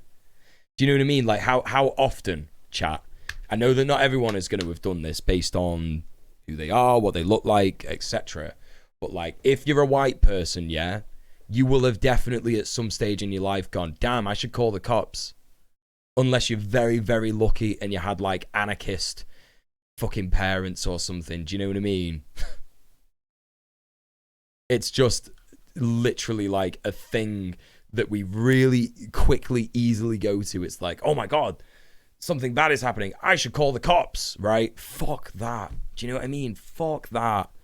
It's crazy that we're conditioned into doing that. It's crazy. It's crazy. And then when you do that, a person of color is getting harmed. A woman is getting harmed. A queer person is getting harmed. Do you know what I mean? It's fucked. It's so fucked. Christ. It's like the Matrix. The Matrix talks all about this.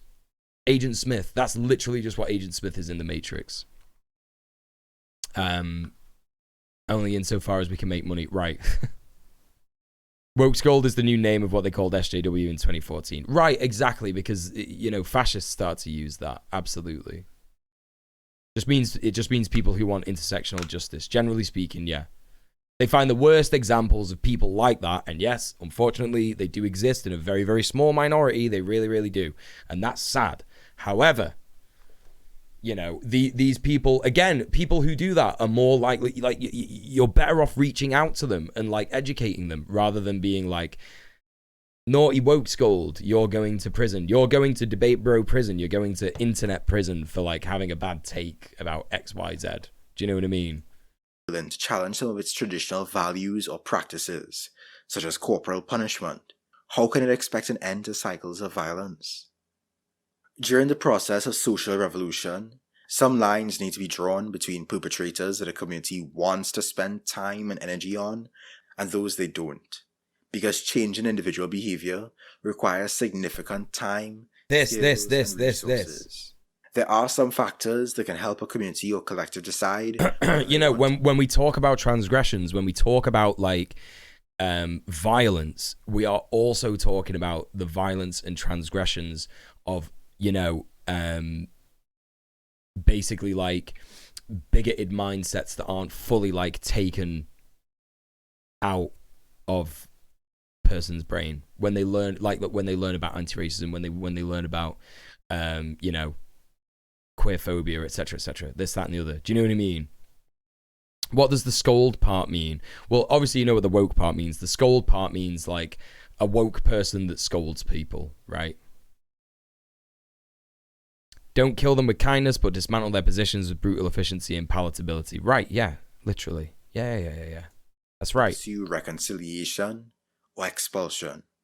For reconciliation, Factors may include the accuser's desire for reconciliation, the group's affection for the accused, the harm inflicted being rather minor, the harm caused unintentionally or due to ignorance, the accused themselves being a survivor of relevant abuse, the accused denying the allegation and being believed, and the accused expressing remorse. Conversely, for expulsion, factors may include the accuser's request for the accused to depart, a lack of affinity with the accused by the group, serious harm done, a pattern of abuse, the accused being unresponsive to dialogue, the accused appearing to be aware of boundary violations, the accused denying the allegations but being disbelieved, and the accused showing no genuine remorse. So this is the unfortunate part of where leftist thought about transformative justice comes from, right? Because this example here, it's actually really funny that Andrewism is like using an example of Lucifer being exiled from heaven, right? Because Lucifer did nothing wrong, right? You know what I mean? But this is the unfortunate limit of our knowledge and understanding of how transformative justice should take place, right? Because what exactly is going to be gained here if we believe all the tenets that we've just spoken about, i.e. punitive justice achieves nothing but a cycle of abuse, right? And, you know, someone being forced to suffer in some way as a result of their transgressions, you know, is also going to lead into a cycle of abuse, then how do we believe that this is productive?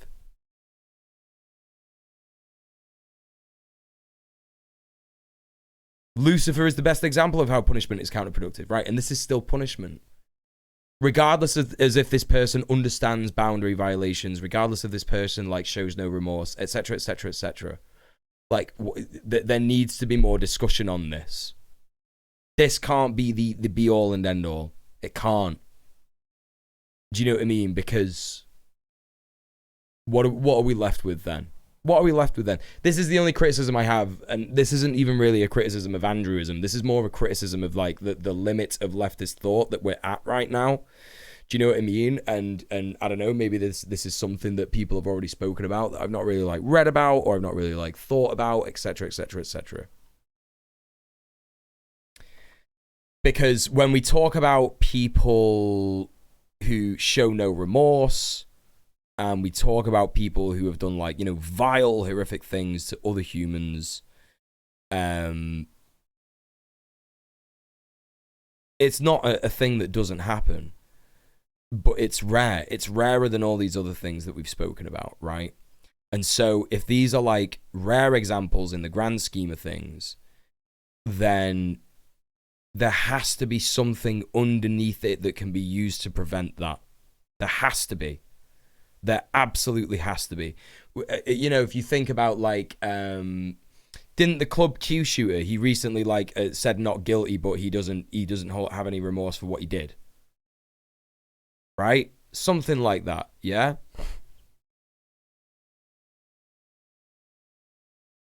If someone is expelled from a community just because they're unwilling to change, they can still change their mind and come back and receive transformative justice.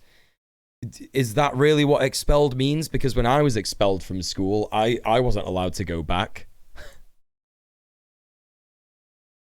Do you know what I mean? Like, I wasn't allowed to fucking go back. Maybe there's a role that we've not spoken about where people, you know, desperately try to fucking therapeutize these people and figure out where their fucking harmful shit comes from, right? Because maybe this is someone's, you know, unfortunate sociopathic tendency, right? Maybe this is unfortunately someone who has had awful medical care in terms of their psychiatric health and doesn't understand how to express remorse. Maybe it's not even that they don't show remorse. Maybe it's literally just like, I can't do remorse because I don't understand what it is. And the more and more that people press them on that, it becomes like, horrible for them to have to think about. I don't know. I'm just waxing lyrical. I'm trying to figure out. I'm trying to start the discussion. I'm trying to egg the discussion on. Maybe this is a bit too deep for people on a Wednesday evening. It's fine. I'm not judging anyone for not getting involved in the conversation or whatever like that. But it's something that I think we all have to do a good deal of thinking about, right? Because again, we're leftists. We believe in a future without prisons. We believe in a future without punitive justice. I don't see how this is not punitive. Do you know what I mean? We understand that punitive justice comes back and hurts people. It becomes a cycle of abuse. You know, it like, I understand what you're saying, Ludo. Yeah, I understand what you're saying. Like someone who's expelled from a community, if they're exiled, you know, maybe they'll go away, think about what they did, and come back and go, yeah, that was fucking bullshit, right? Now, think about that logically. Yeah. If they're exiled from a community, what do they not have? Well, they don't have the things that they need to survive, right? So there's a very real chance that that person could die. Yeah. I don't see how that's any different from capital punishment. Do you know what I mean? It's just a longer version, isn't it? Right? Secondly, if they come back to the community, who's to say that won't come from a place of desperation? I'm sorry, yeah, I feel really bad about what I did. Yeah, let me back in. They've not really fucking felt sorry about what they did. They've not really fucking understood it, but they're desperate to get back in because they need to survive. Do you know what I mean? So they'll do anything. It doesn't matter anymore. It's like, fuck it. All right, yeah, I won't be able to survive. Yeah, I show remorse. I'm sorry. Do you know what I mean? How are we measuring that? How are we measuring that response? You know? I don't know. It feels short-sighted to me. Maybe I'm asking all the wrong questions. Maybe I'm understanding it wrong. I don't fucking know. But that's that. Very, very interesting video. Very, very good. Liked it a lot. I agree with a lot of the things expressed. What if we send them all to Australia? Right, exactly. Exiling people is what the colonial settlers did to Irish convicts, sent them to fucking Australia. Do you know what I mean? We're exiling people now as leftists. It's a leftist idea. Anyway, listen, I understand why. I'm not. This isn't a jab at Andrew at all. Like, this is just, you know, we need to be able to think about this and discuss it further. This is why I used to watch those videos of you know, people who had done like murder and shit. You know, like what is it called? The JCS criminal psychology videos. Do you remember when we used to? Who used to be one in the chat? If you used to be in the community when we used to watch them.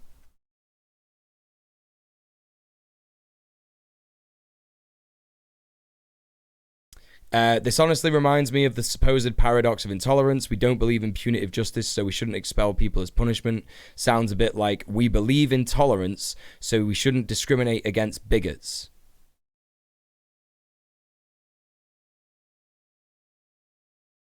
We don't believe in punitive justice, so we shouldn't expel people as punishment. Sounds a bit like we believe in tolerance, so we shouldn't discriminate against bigots. Yes, but, you know, anything sounds a bit like something that you don't like if you don't think about it as deeply as I'm wanting you to.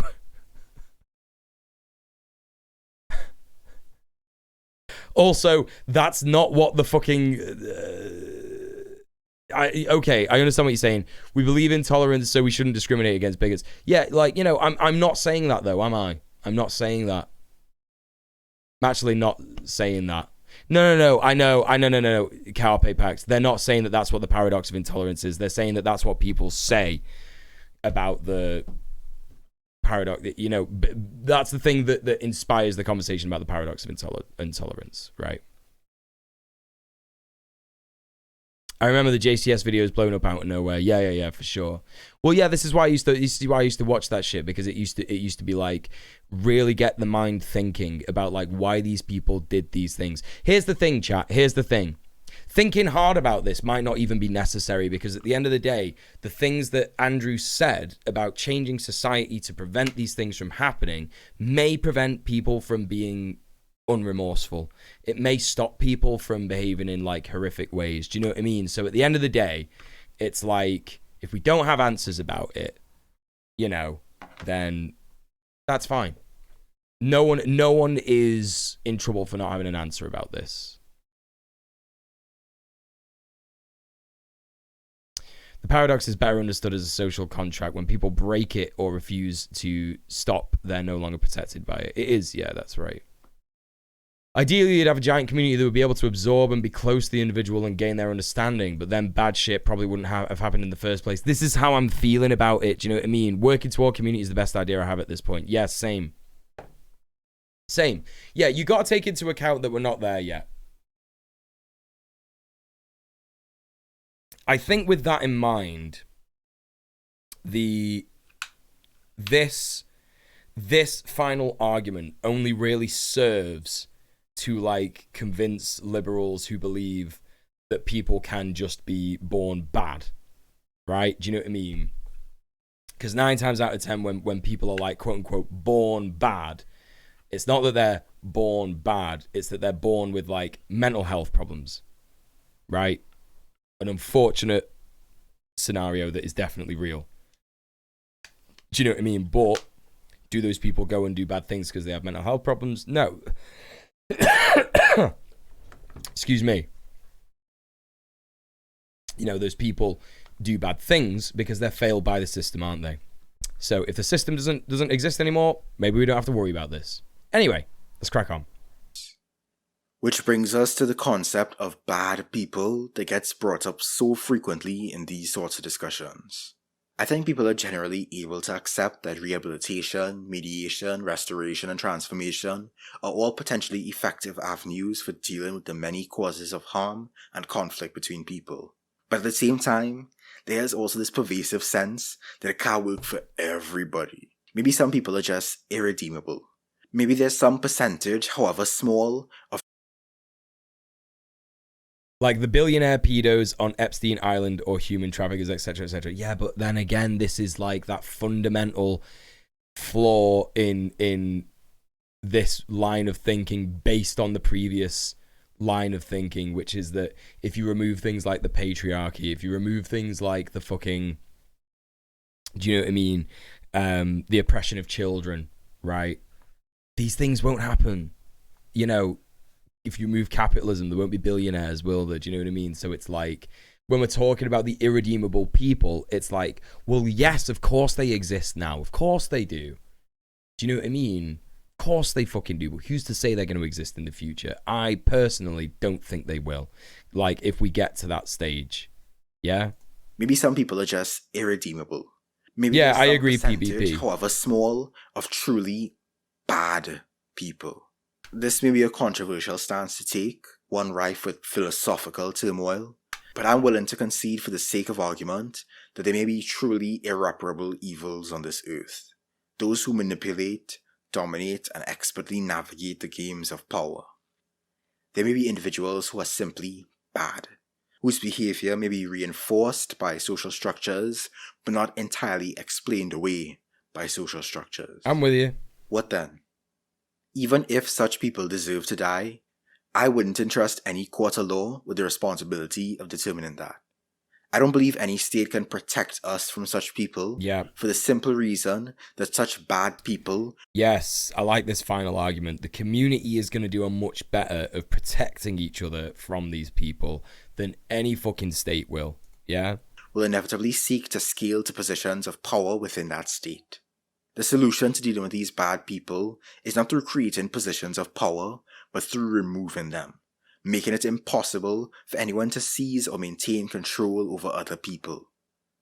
There may always be people who will selfishly fight to create and maintain hierarchies, but the anarchist struggle is continuously organized to dismantle every relationship of control that might develop as we strive toward anarchy. Hell yeah. Today, I sought to put justice on trial. I sought to redefine our understanding of crime and explore potential alternatives in how we might respond to it. I still don't have the answers. I still have a completely crystal clear vision of a just justice system. Justice, as it turns out, is complicated.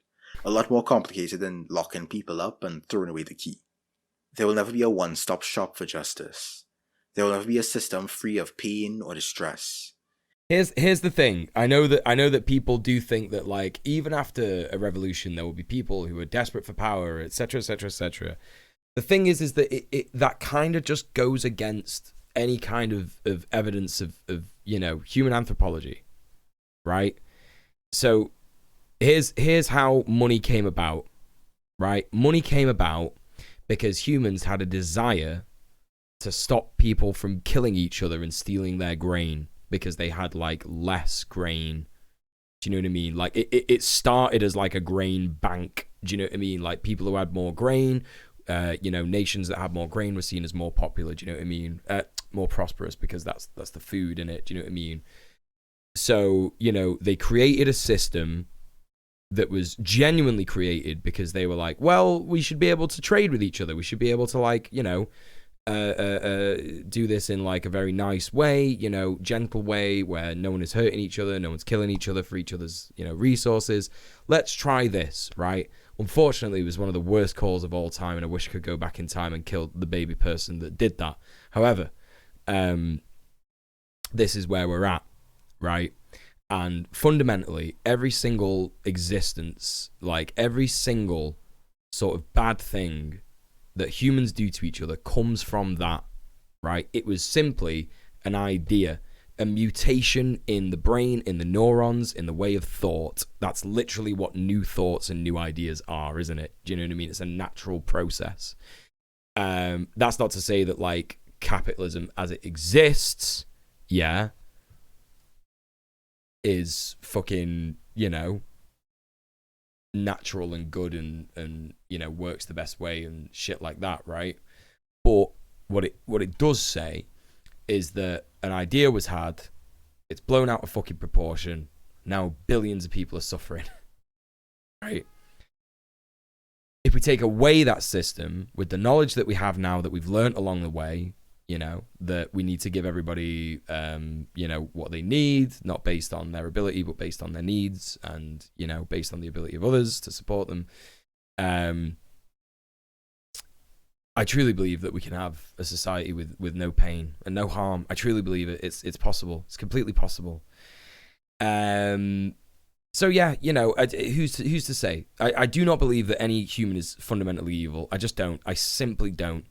I think that everyone is born a perfect, wonderful, fantastic example of an animal that can observe its surroundings and make measurements and data based on that, right? I think that that's what we are. And I think that, like, generally speaking, we understand that working together and being communal is the way forward, right? It's the way forward. It's the best way to do things. That's the end of it. But yeah, Despite some people may knowing disagree, I won't and that's solve fine. anything, my instincts might still demand revenge if I were victimized. I don't know what's best, but what I do know Hi, is that we need Skidada. a form of justice that creates lasting change for the better. We need a form of justice that continuously creates a community that is better capable of preventing harm in the first place and responding to harm when it occurs. Yep. I said my piece for now, but I'd like to maintain an open mind. I hope you'll do the same. All power to all the people. Peace. That's what it's about. That's what it's all about, isn't it? It's about having an open mind, trusting in your comrades, trusting in each other, etc., etc., etc. Chat, how do you feel about that? I'm doing a new thing where I say to chat at the end of a bit, what do you think? What do you think about that? Do you have any thoughts that you wanted to say while that was going on, that you thought this isn't relevant, or I'm not going to say this now because I'm scared? I'm scared about what Muel is going to do or say. Now is your opportunity to say those things. Please go and show some love to Andrewism. We know we love him. Fantastic video as per usual. Great discussion, I think, even though it was mostly me doing the talking. Thank you everyone who was involved in the discussion. Really appreciate that. And yeah, please like, comment, share the video, share it far and wide. Andrewism is one of the most important brains on the left, 1000%. I am simply a himbo. I don't have all the answers. The only thing I think is humans fundamentally are is adaptable. Put us in a system of acceptance and peace, and human will be accepting and peaceful. I agree. I actually fundamentally agree. That's the thing, isn't it? That's why people do bad things. That's why humans do bad things, because they're put into a system that is fundamentally bad. Do you know what I mean? Liked it a lot. Has to be back and forth while working. Yeah, no worries, no worries. I get that. I get that. Yeah, I thought it was good. It was real good. You're going to watch it again so it sinks in. Just as it's hard, I know I struggle with not defaulting to punitive when I and my loved ones are wronged. I'm the same, Prince. I'm the same. You know, like, I feel that on an emotional level. But the thing is that we feel like that because we know that we're helpless. This is what we have to remind ourselves. I'm not free of these emotions. You know, this is one of these scenarios where we have to think of ourselves as the old man who plants a tree without knowing that we're ever going to sit under the shade of it, right? We want to create a society like this for those who come after. You know? It's completely normal in the way that we're socialized to want to hurt those who have hurt others, right? It's just unfortunate because this is the thing. The reason why we reach out to these drastic ideas is because we know that it's helpless, right? When someone has taken something from someone that is irreplaceable.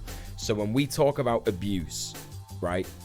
The main thing about abuse, most examples of it, right, is that what is taken from someone is time, right? And if you want to get spiritual, little bits of their soul. Yeah? Abuse can, like, crush a person's soul. It can twist them and make them into horrible monsters, right? And that is the thing that is taken from them. Innocence is a thing that lots of people talk about when discussing child sex abuse, right? The innocence is taken from someone, right? Things that you can't get back. Your childhood, for example, that's another thing, right? And what we have to remember is that no matter how severely we punish someone, whether that is with physical violence, imprisonment, torture, any of these things, it does not return the thing that was taken. That thing is gone. I think that humans struggle with justice because we struggle with our own mortality.